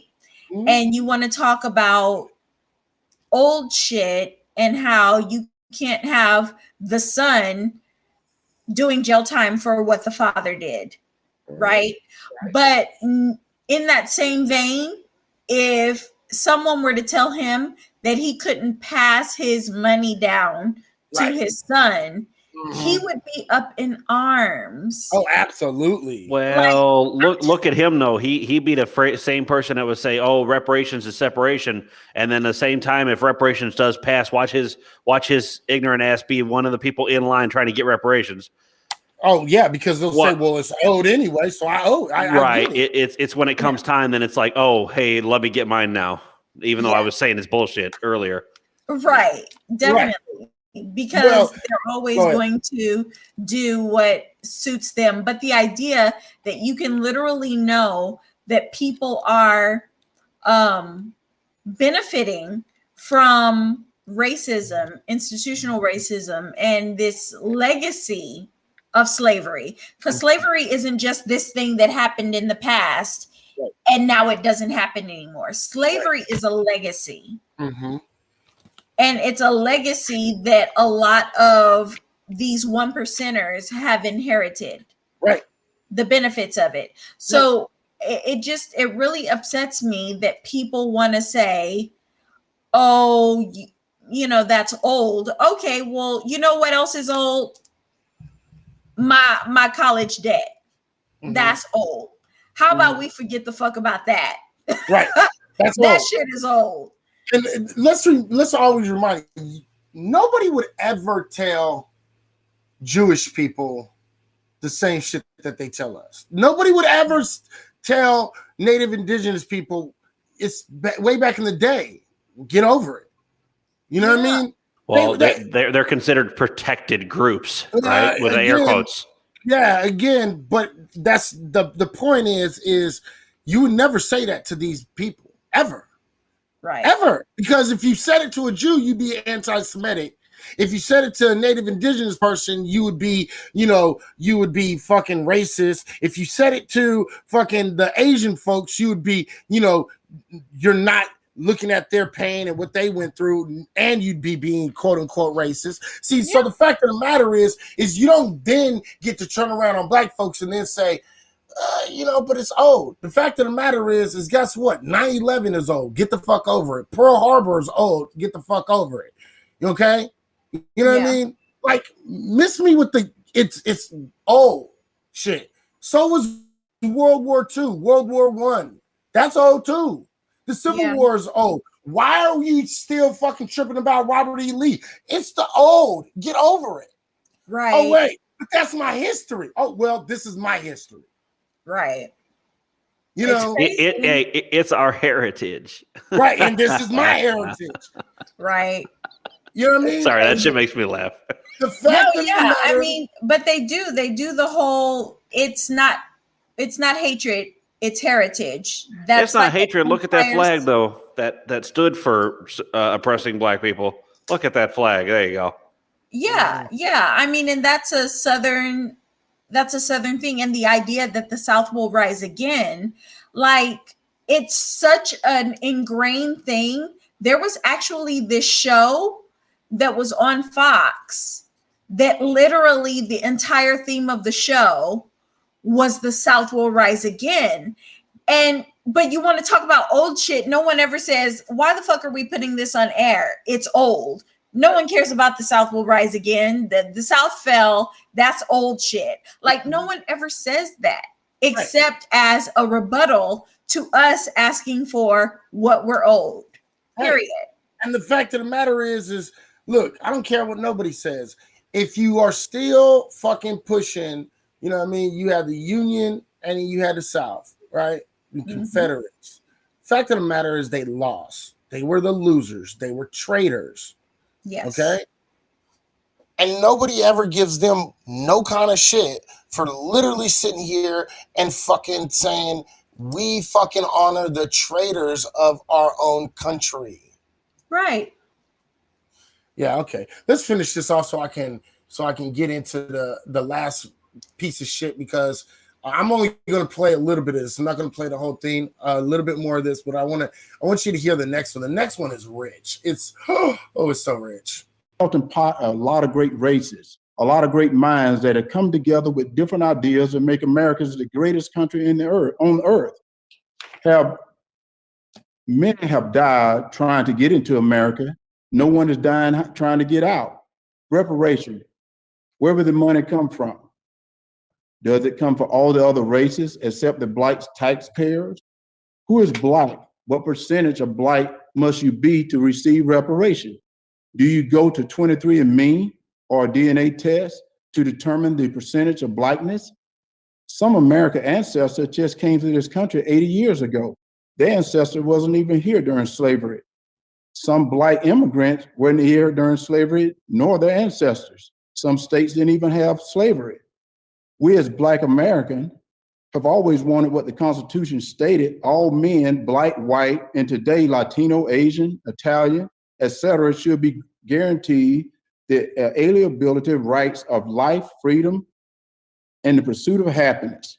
Years later, after slavery ended, Dr. King, I Have a Dream speech, said, the signing of the Emancipation Proclamation was a great beacon of light, but hundreds of years later, we're still not free.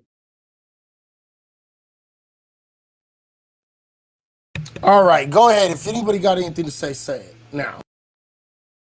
One, he can't talk. Two, okay, I'm just going to go ahead and let Petty go ahead and handle this one.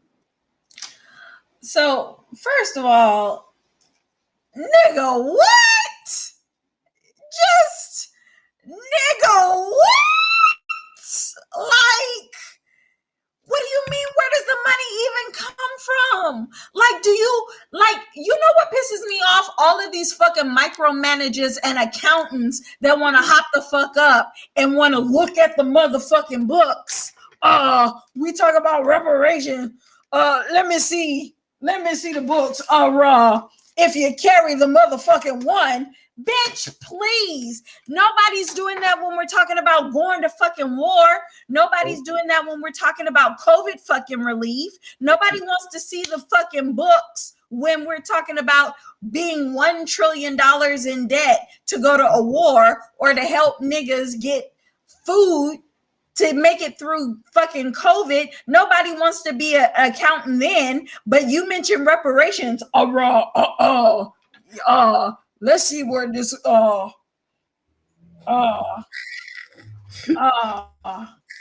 yeah, because one goes into 15. He said, let's get some 23andMe and see how black you are. I mean, right. And then you want to start calculating blackness like they don't have entire slave rolls. Like, bitch, I have a book literally on my shelf right now that traces my heritage to slavery. And a lot of black people can do that. A lot of black people in this country. Now, before slavery is where we get fucked up. Right. We don't know where we were before slavery, but we can trace our shit back to slavery. Right. Easily. So stop with the bullshit. Right. And I want to point out that, here's the thing. The fact of the matter is this. You can actually go off and you can do, just like Petty was saying, a lot of us know our history. Okay. And don't get it twisted. The slave masters went off and raped the black women. And there were mixed kids that were quite literally sold into slavery. So, yeah, there's going to be a few people that are mixed that are going to get fucking reparations too. But the fact of the matter is, why is you worried about it? Right. Why are you trying to see what? And then he said, well, there's Africans. Nobody's talking about them. They don't deserve reparations from America. And I still say that those people who, if you pull out their license today or their birth certificate and it says white, on their birth certificate, but they can trace their shit back to slavery, you don't get no reparations, because clearly your intention was to breed the blackness out of yourself. So if I'm looking at your birth certificate and it says Caucasian, but you can still trace your ancestry back to slavery, bitch, oh the fuck well. Yeah, you've signed your paper. You wanted to be known as white. That's what it was. That's what it is. So it's like, to me, I find this very disingenuous. This dude going off and it's like, it's really funny to me. It's funny. Oh, they brought out all the coons. Yeah, they did. See, this is the thing that I'm annoyed by. Like, you literally asked me if I watched this bullshit. Why the fuck would I do this to my blood pressure?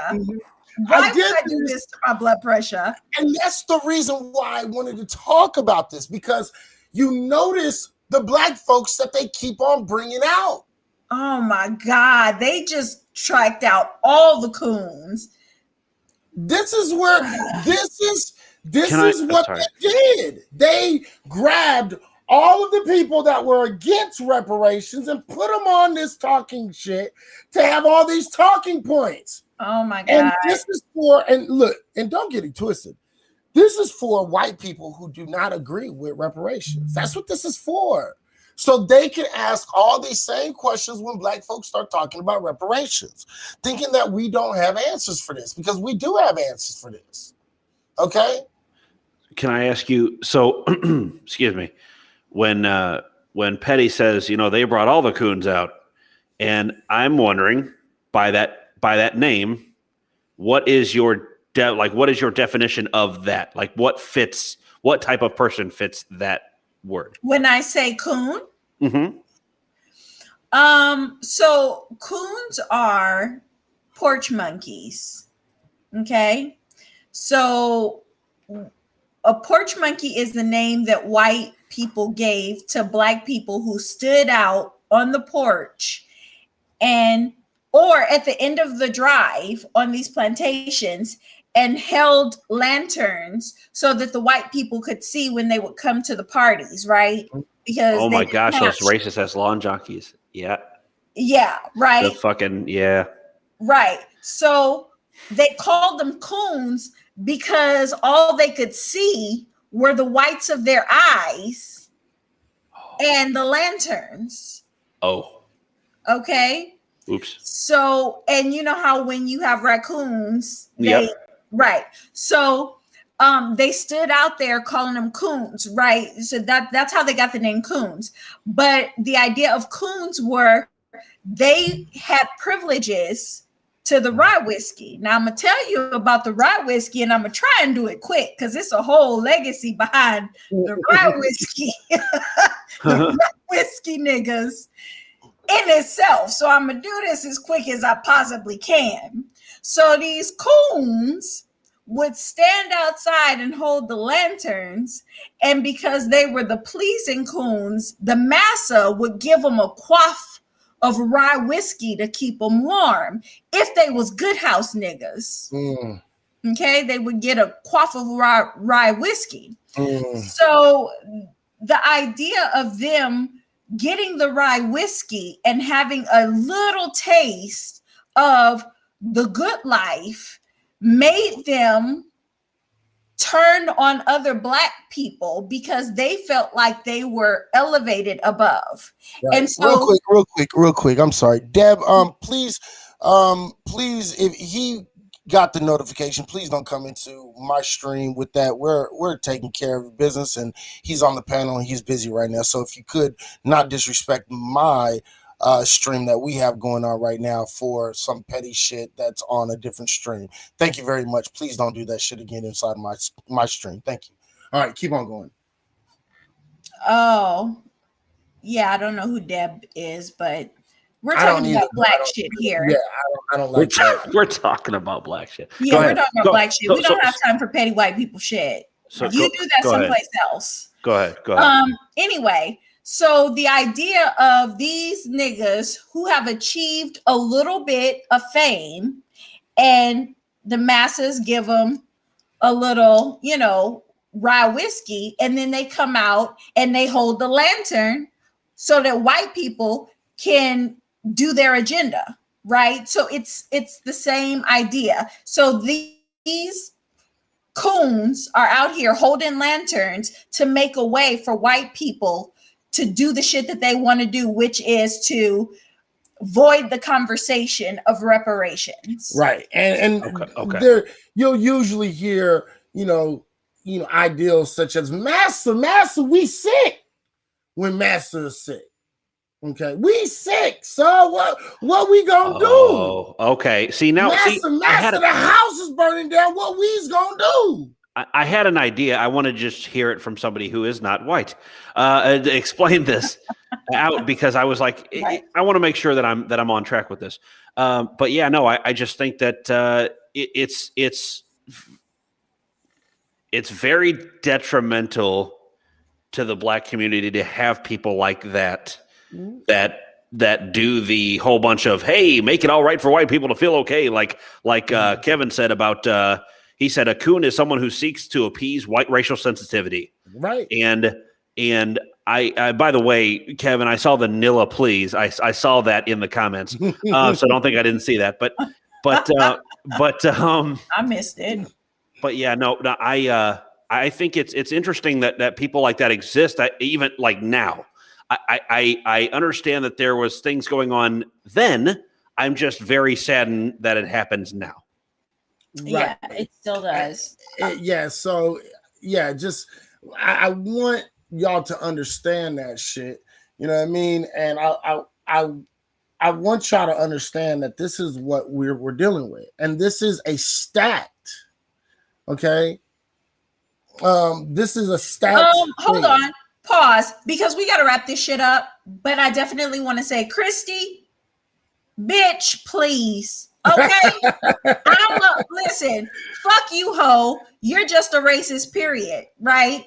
Because yes, it's petty white people shit, and you can't even name me one petty Black person shit. So yes, get the fuck on, ho.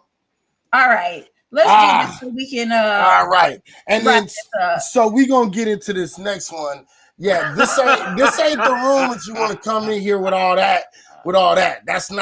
That's not what we doing in here. I must already have them blocked because I didn't even see it, but I saw your reaction to it. Right. Go ahead. So we're not going to go there at all. So I apologize, Izzy, for this. Don't worry about it. It's don't even worry about it. Like if white people want to come in here bringing up some old dirty draws, don't wash your motherfucking hair for a week, lice ridden shit, then we can deal with that, and we gonna have your back. And Christy, just to let you know, yes, she called you. Yes, I called you a hoe, bitch. I called you a hoe. She did. And the buy was unnecessary. You could have just slinked your old dirty ass right the fuck out of the door. She just subscribed. She just subscribed. Probably to complain. So it is what it is. Okay. Brilliant. All right, so let's listen to this last guy. This is, if you guys don't know, this is Larry Elder. This has been a conservative for a long time. So we're gonna listen to the conservative real quick, and I'm not gonna play too much of this, but I am going to play a little bit of it because I want you guys to hear the way that he sleeks around and how he comes off and he starts to change the whole subject and the whole narration. Okay. I'm embarrassed that he's from my city. Right. This is not an airport. You do not have to announce your departure. Right. It is what it is. That to the motherfucking screen. Right. Because 100%, bitch. That was 100%. This is not an airport. Right. The buy, bitch, was 100% motherfucking unnecessary. We don't need you to let us know you're leaving, bitch. We didn't ask you in the first motherfucking place. That's why I like to Clubhouse. Clubhouse has a button that says "Leave quietly, bitch." That's implied in every motherfucking room I'm hosted. Leave quietly, ho. I hate to ask this silly question to the people in the comment section that were being stupid, but this is not how you saw this going when you first entered this fucking room, is it? All right, go ahead. No. They came in here with a fucking purpose, and it got ruined real quick. Right. Okay, so let's listen to Larry Elder real quick. And if you guys want me to stop, just raise your hand up real quick because I got an echo going on, but I want to make sure I get it so I get the parts that I want in here. So yeah, definitely here it is. Larry Elder, conservative for a long time. Here he is. An oral history of the Black conservative. And as Congresswoman Lee pointed out, Black people are a race of overcomers. And it talks about the fact that despite all the problems that have been brought up in this committee about racism, about slavery, about Jim Crow, Black people have overcome to the point now where only 20% of Black people are below the federally defined level of poverty. Still too high, but in 1940, that number was 87%.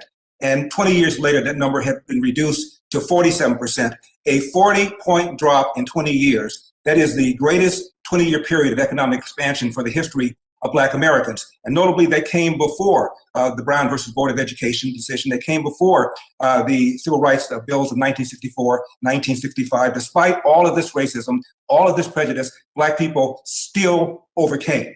I also find it ironic we're having this hearing 13 years after we elected and then re-elected the first Black president of the United States. I'm old school. I still get the newspapers thrown to my house. And the day that Obama got elected, I got the New York Times and the LA Times thrown to my home. And on the front pages of both those newspapers, there were colored pictures of Black parents hugging their kids, crying, saying things like, now.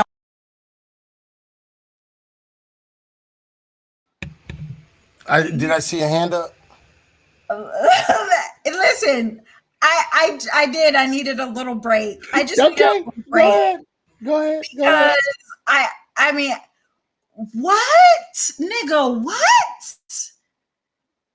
I mean, you're having this conversation 13 years after because reparations is a new motherfucking conversation. I mean, is it new? No. He said, listen, white people gave us Barack Obama for 8 years. So isn't that enough? Racism is over. That's kind of what he propped it up as. Yeah, they should stop asking for stuff now. You know what? Joyce said it's called education. What is called education? If you want to speak up, first Joyce, of all, I would love to hear can we just look at Joyce's I flag? already see it. Okay. What is Blacklight Revelations? What did he say? Larry Elder is a MGTOW? He's a MGTOW. Which is I'm sorry to ask that stupid if it was a stupid question, but what is it?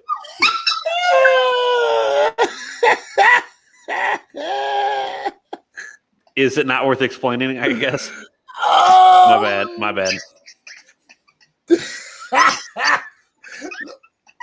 I think if he looks it up, I think he'll find it, right? He'll find it. If I look it up, I can find it? Okay. I think so. I'm just going to mute my mic real quick. Hold on. Okay, go ahead. Listen, I am not doing this when we clearly have Ofays in this room, okay? We clearly have Ofays in this room. I am not doing this with Blacklight Revelations. Look, Robin coming with some shit. What up, Malika? How you doing? Wait, how is that related to him? I just looked it up. Sorry. That's I am not doing this with Ofays in the room. Okay. So maybe right off the now, broadcast. We already see what he's doing. He's trying to change everything. He's trying to say, well, racism is over. So, look at Barack Obama and, things like that. And I think he's already he's talking about education and I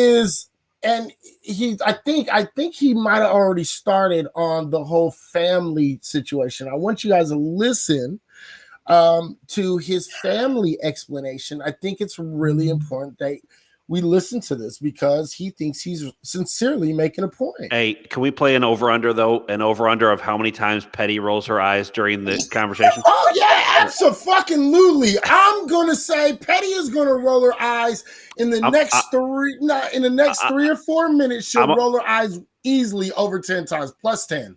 Yeah, I was gonna say put the over-under at about 9 or 10. Yeah, so yeah, I'm right there with you. I'm saying the over at 10. Yeah. Okay. Let's go. There's one. There's one. She's already losing the battle. Okay, go ahead. We ain't even played the video yet, and she's starting to roll her eyes. I'm gonna win this bet fast. Hey, I know my eyes are a little small, but hold on. Let me get a little closer. She said, before even the video, she goes, I don't know. Fucking roll the eyes. I don't know.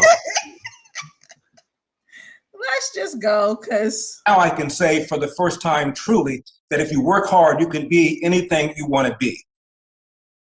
In 1997, Time Magazine and CNN did a broad survey of Black teens and white teens and asked both of them whether or not racism was a major problem in America. And both of them said yes, not too surprisingly. But then Black teens were asked the following question: is racism a big problem, a small problem, or no problem in your own daily life?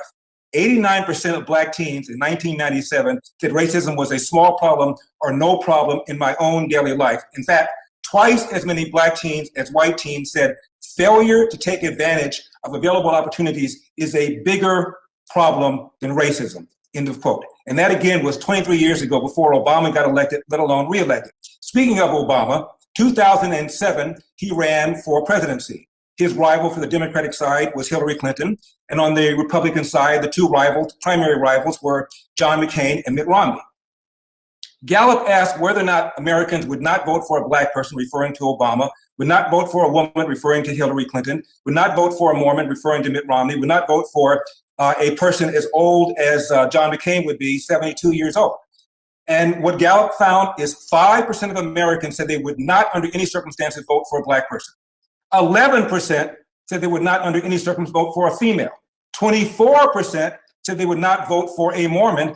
42% said they would not vote for a person who would be 72 years old when he became president, which would have been the case had John McCain been elected. In other words, Obama as a Black person had a smaller barrier than these three white politicians. So having this conversation right now, when racism has never been a less significant problem in America, to me is mind-boggling.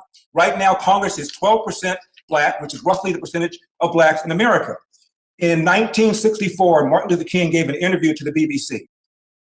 And he said he was surprised at the changes that have taken place in America in recent years. And he believed that a Black person could become president in 40 years' time, or maybe even less. That's roughly around the time when Obama became president. And Martin Luther King did not say, we will know when we've arrived. Stop the video, stop the video, stop the video, stop the video, stop the video. That's 11. That's it. That's plus 10. That's good. And we knew as soon as he said Martin Luther King, we knew what was coming. Yeah, exactly. Like, just all the tropes just trampled. Like, I can't even take this. Like, this has to stop. This is just too much. Like, and without rebuttal. Like, without rebuttal. You guys just... There is a small, but there is a small rebuttal later on in the video. Now, you're going to have to actually go and watch this. And ladies and gentlemen, this is still available. This video is still available. You can get the whole video.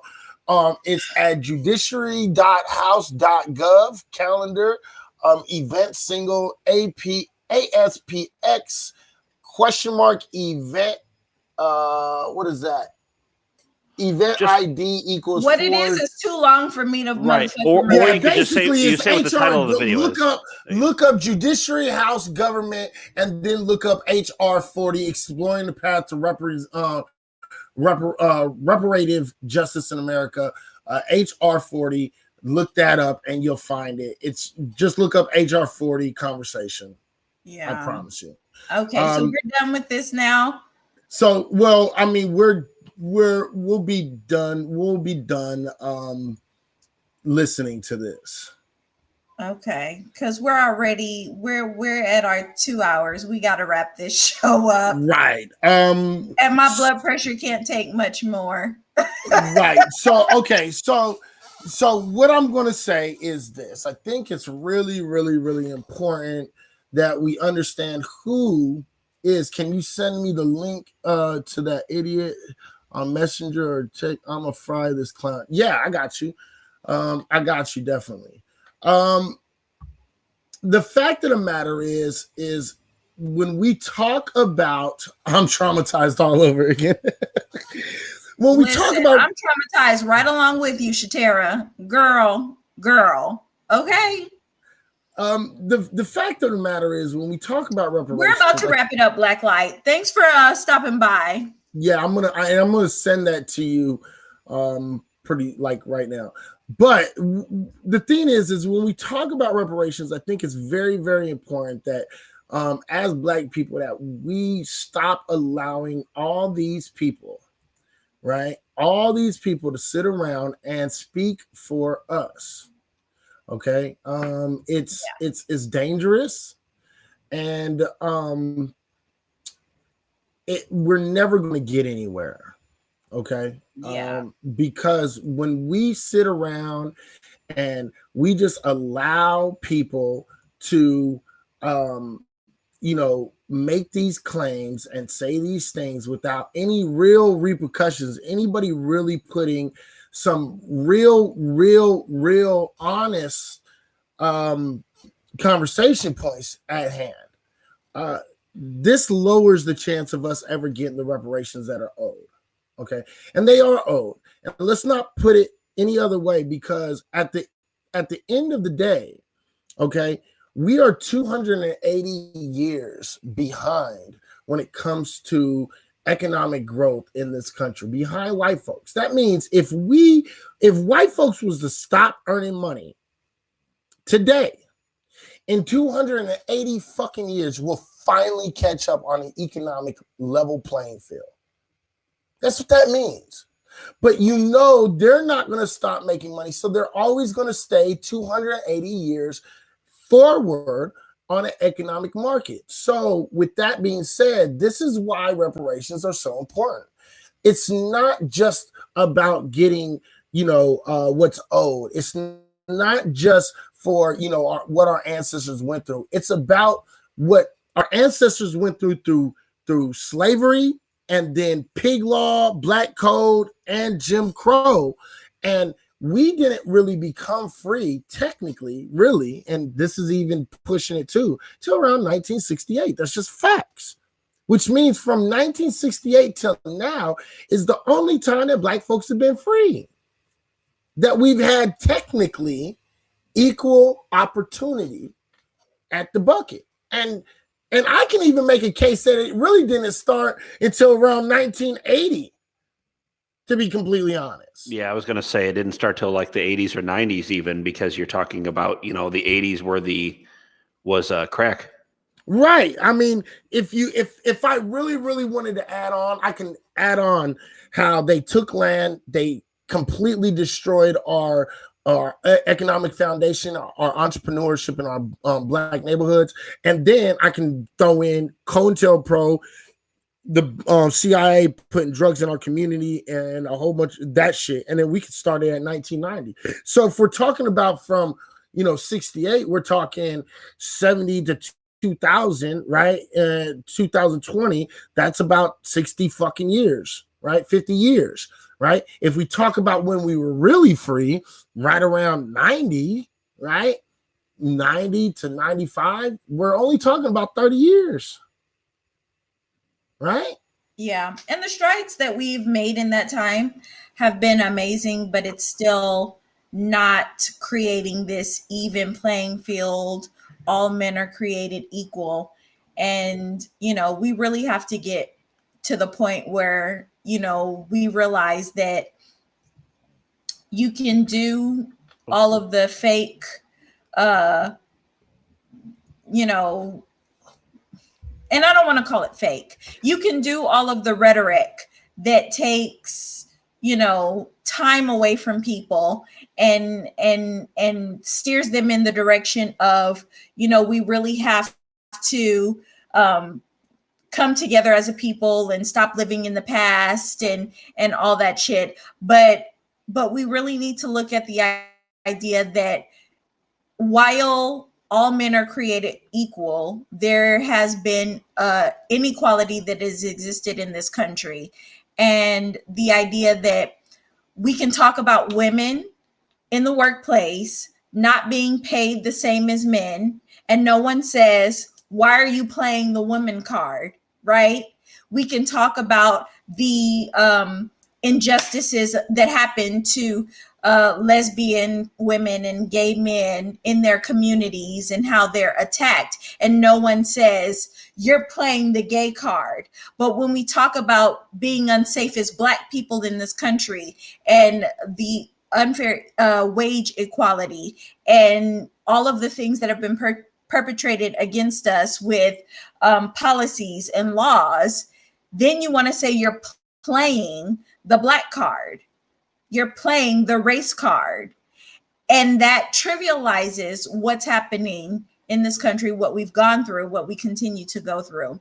And we have to first get past that. And we have to stop, I don't know, acknowledging maybe these coons who come out here and say shit like reparation is separation. Because the truth of the matter is that there's nothing wrong with being separate when it's on our terms. Because the truth of the matter is that we're already segregated. I mean, that's why in Texas, when they have freeze, a lot of the Black areas were without power longer. I mean, and you can see that we're already segregated. But when we talk about segregating ourselves on our own terms, creating our own economic wealth and stability, then they want to talk about, but Martin Luther King, right? But they don't want to talk about Martin Luther King when they segregate us on their terms. So it's all bullshit. We need to get over the bullshit, get past the bullshit, and just stop. You know what I mean? It has to stop. And just to put it in perspective, as far as being free, as Izzy was saying, even though I still don't consider it being true to this day, if we're going to give 1990 as like an earmark, 89, 90. Yeah. To put this in perspective of people in the audience, that's just my lifetime. That's just my entire lifetime. The entirety of my life that I've been alive, or the time that I've been alive, that's it. That's, even if we're giving 1990 as an earmark, that's basically the entirety of my lifespan, which is nothing. Right. So it just, I don't want to seem, and this is the thing, and I've been accused of this before, and this is not what I'm doing, but I've been accused of before, like when I say it pisses me off that the system is rigged, and I wish it wasn't rigged. I'm not saying, oh my God, I wish I wasn't white, and look at me, and I got to take all this back and all that. No. I'm pissed that people that look like me have rigged a system for people that look like you to not succeed. Yeah. I don't like that. And that is why I am in full, and have been forever, for a long time, at least since I've been knowledgeable about major issues. I'm absolutely for, and I think I'm with people like Izzy, and I think you're the same way on this issue. I think is blow up the system in which we live in now. It has to be rebuilt, because if it's not rebuilt, because if they're not going to give reparations, then it has to be blown up and rebuilt, because that's the only way for everyone to have some kind of equal footing from start in order to be rebuilt. Right. Yeah, it has to. Shout out to Dwayne and Alive in History for the super hearts. Appreciate you guys so much. Yeah, it has to be rebuilt. It's got to be. And like I said, I think I mentioned this last week with the GameStop hearing and what's happening with the Wall Street bets thing. And, now all of a sudden you have white people going, hey, the system is rigged. And it's like, no shit, nigga. We've been telling y'all that. You know what I mean? We've been telling y'all that the system is rigged.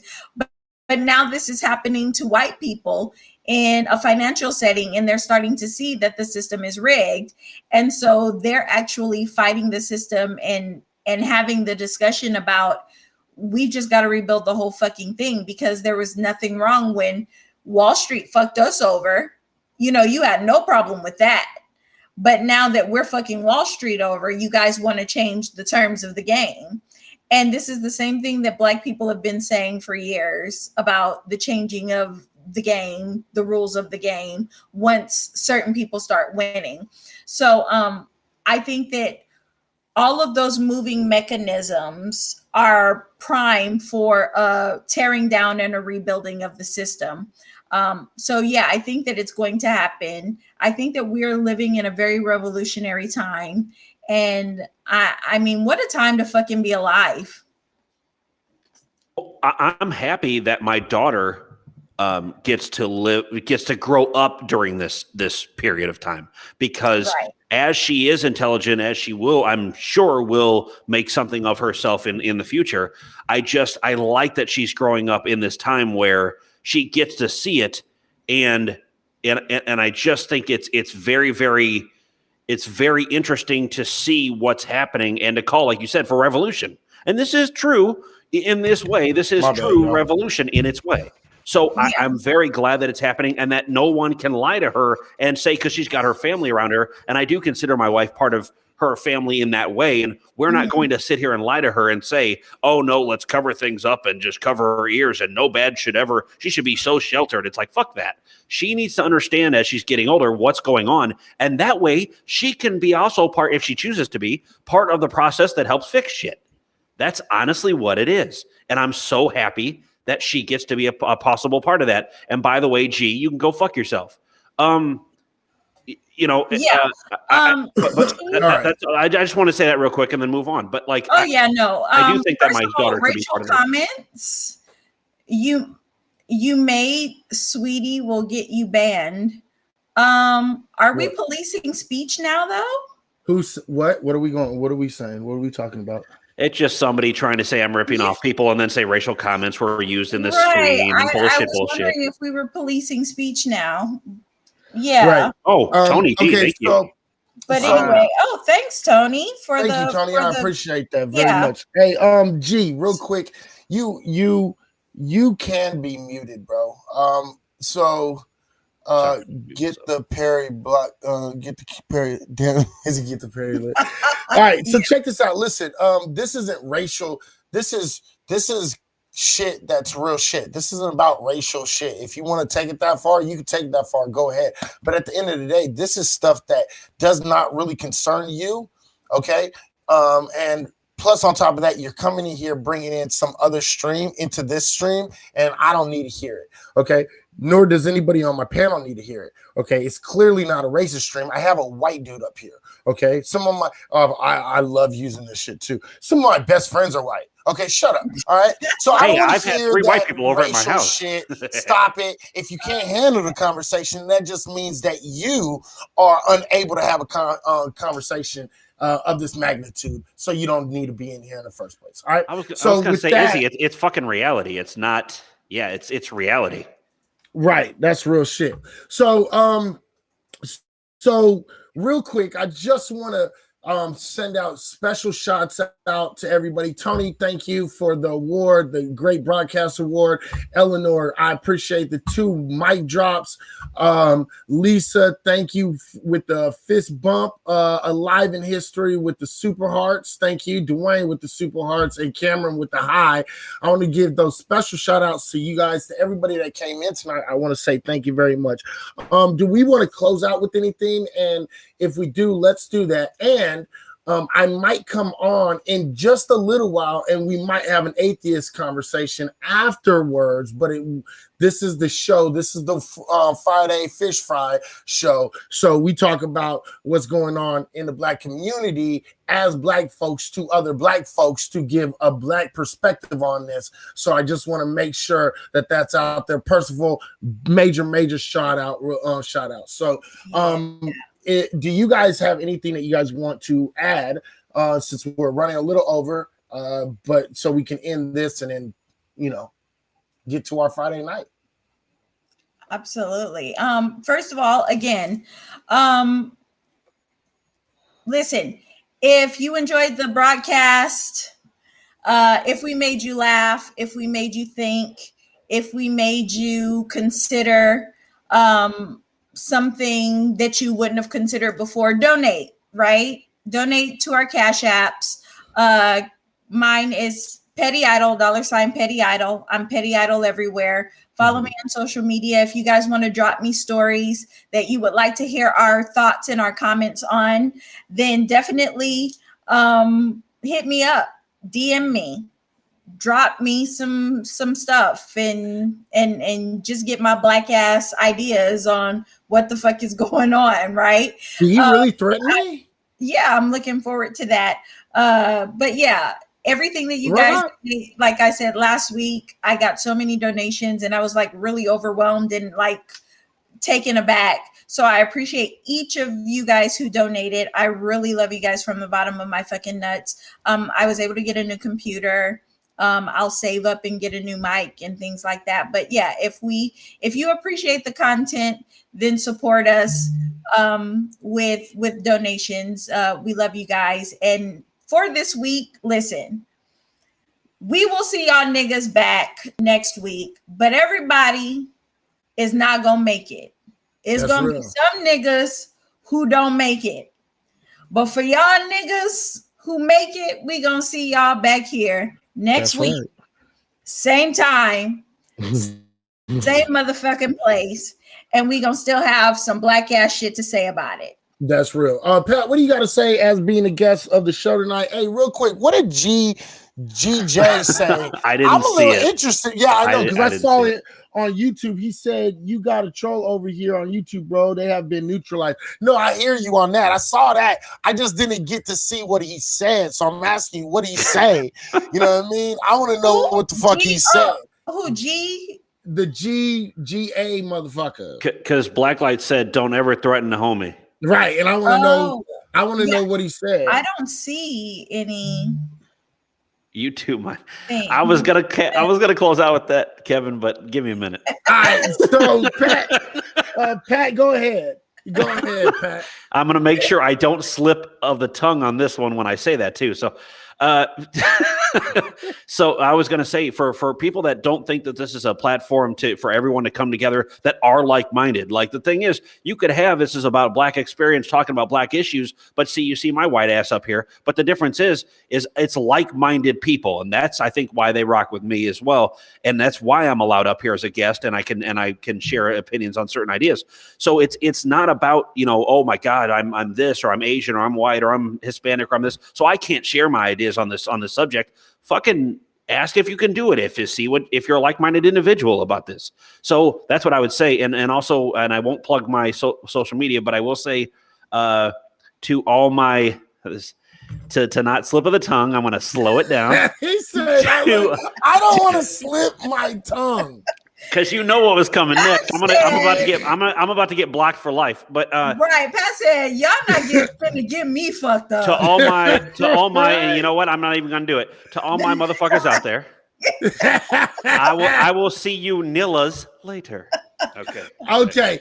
So real quick, I wanna really say thank you to everybody that came in. You already know what it is. We are on HAP. So if you ever want to join in live to the conversations we have every Friday night for the Friday Fish Fry, you are more than welcome. Just jump on HAPS, HAPPS, download the app, or go online and go to haps.tv. Come on over here, join into the fun, join into the conversation, and we will let you up. All you got to do is say, hey, yeah, let me up. I came from this, let me up if it's cool, and I'll let you up. We can have a conversation. I don't have a problem with it. So make sure you do that. If you don't follow me on HAPS, that's cool too, because you can follow me on YouTube under Izzy High. You can follow me on Periscope for as long as it's alive, but it ain't gonna be alive for very much longer. Y'all niggas' days is numbered. Okay. You are you are on the end of life support and you are dying, okay? Him I, dead. we about to cut the line off and we're about to switch, okay? You guys are on your last breath, okay? So Hey Chris. again, Hey Chris. I'm gonna say this really nice. wait, he was not nice and really to you slow. during... No, Izzy, let me finish. Okay. I'm gonna say this really nice and really slow.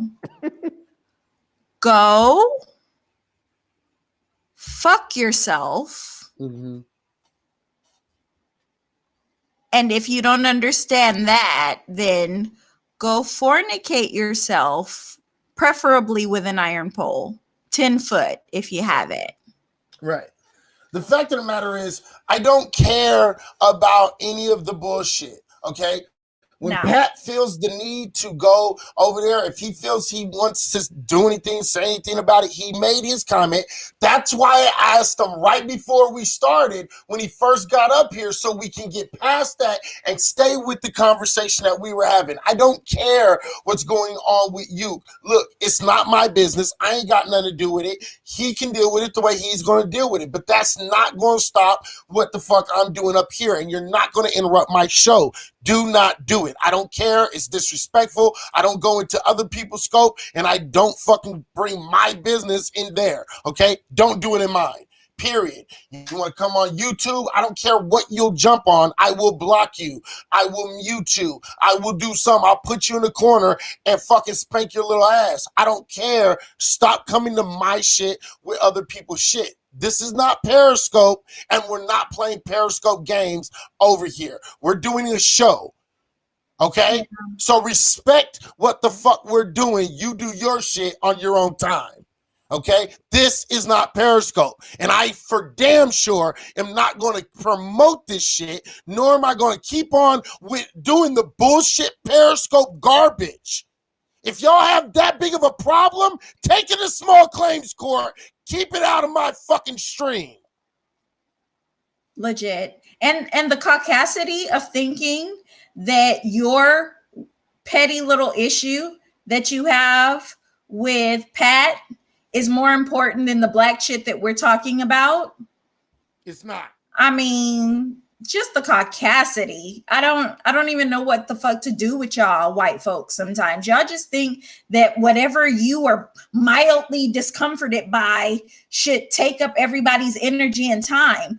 Fuck your discomfort. We don't give a shit about you. We really don't. Go do some meth like you white people do, right? And I mean, have some meth and a motherfucking smile. Right. Keep it, she said the caucasity, and I went, I resemble that remark. So. I'm like, I can't even help it. I don't get tan, motherfuckers. I get pasty. Anyways, go ahead. Right. All right. So the audacity of the caucasity. That's right. Right. That's anyway, right. Izzy, give them your Cash App. They were asking what your... My Cash App is $ reality check VR2. $ I'll put it in the chat. VR2. That is my Cash App. If you would like to donate, please do, because everything that I get goes right back into the show every single time I do it. I've been doing the same thing for 6 years, and that's all I ever do. I take all donations, I put it right back into the business. Excuse me, right back into the show. Because I do this for free. I do this out of my heart, but I can use things. I can use a new green screen. I can use another, you know what I mean? So there are some things that I could use. So please, yeah, if you can donate, please donate. If you can't, I understand. At least share it off to everybody. Join into the conversation. Join into the fun. You know what I mean? Things of that nature. So if you can, please do that. Now, with that being said, check this out, Tony. I know you want to come up, but I know Petty is trying to get the fuck off of here. Listen, let's end this scope. I can give you 30 minutes in the other one. How about that? Okay, that'll work. Yeah, okay. So what we're going to do is we're going to end the show, but we're going to restart another scope and then you can come up and we can continue talking like the after party. I'll call it the after party. That's what I'll do. Okay. Yeah. And then we can talk about whatever comes up in the room if everybody wants to talk about it. If not, then you'll still have to deal with the same old shit and you will be blocked. But don't bring your bullshit into my shit. All right. With that being said, everybody, I just want to fucking say thank you very much for coming in. Again, Reality Check Virtual Radio. You can find me on YouTube, on Twitch, on fucking Periscope for as long as it's on Twitter. You can find me on Instagram, Facebook. You can find me right the fuck here. Right. And I am on YouTube. I am on Instagram. And I am on Twitter. I am on Twitch. And I'm on Haps. All Petty Idol. Oh, except for Twitch. I am real Petty Idol because some bitch ass took Petty Idol because they knew I was coming. Right. They know it. And we're going to be right back on Haps. We're going to be right back on Haps. Okay? That last part with the language was a little out of place, though. Actually, I asked real quick. No, let me handle this real quick. Let me handle this. Okay.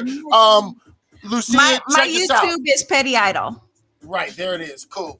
And the fact of the matter is this: I kept on telling them during the whole stream, stop bringing that over here. It is not out of place because when you keep on doing it and you're disrupting my stream and you're disrupting what I'm trying to do here, no, it is completely in place to check them so they don't do it again.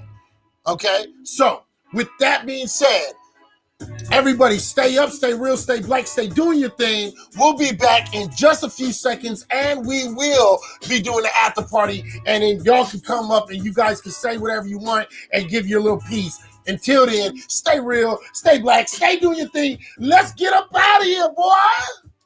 Bye.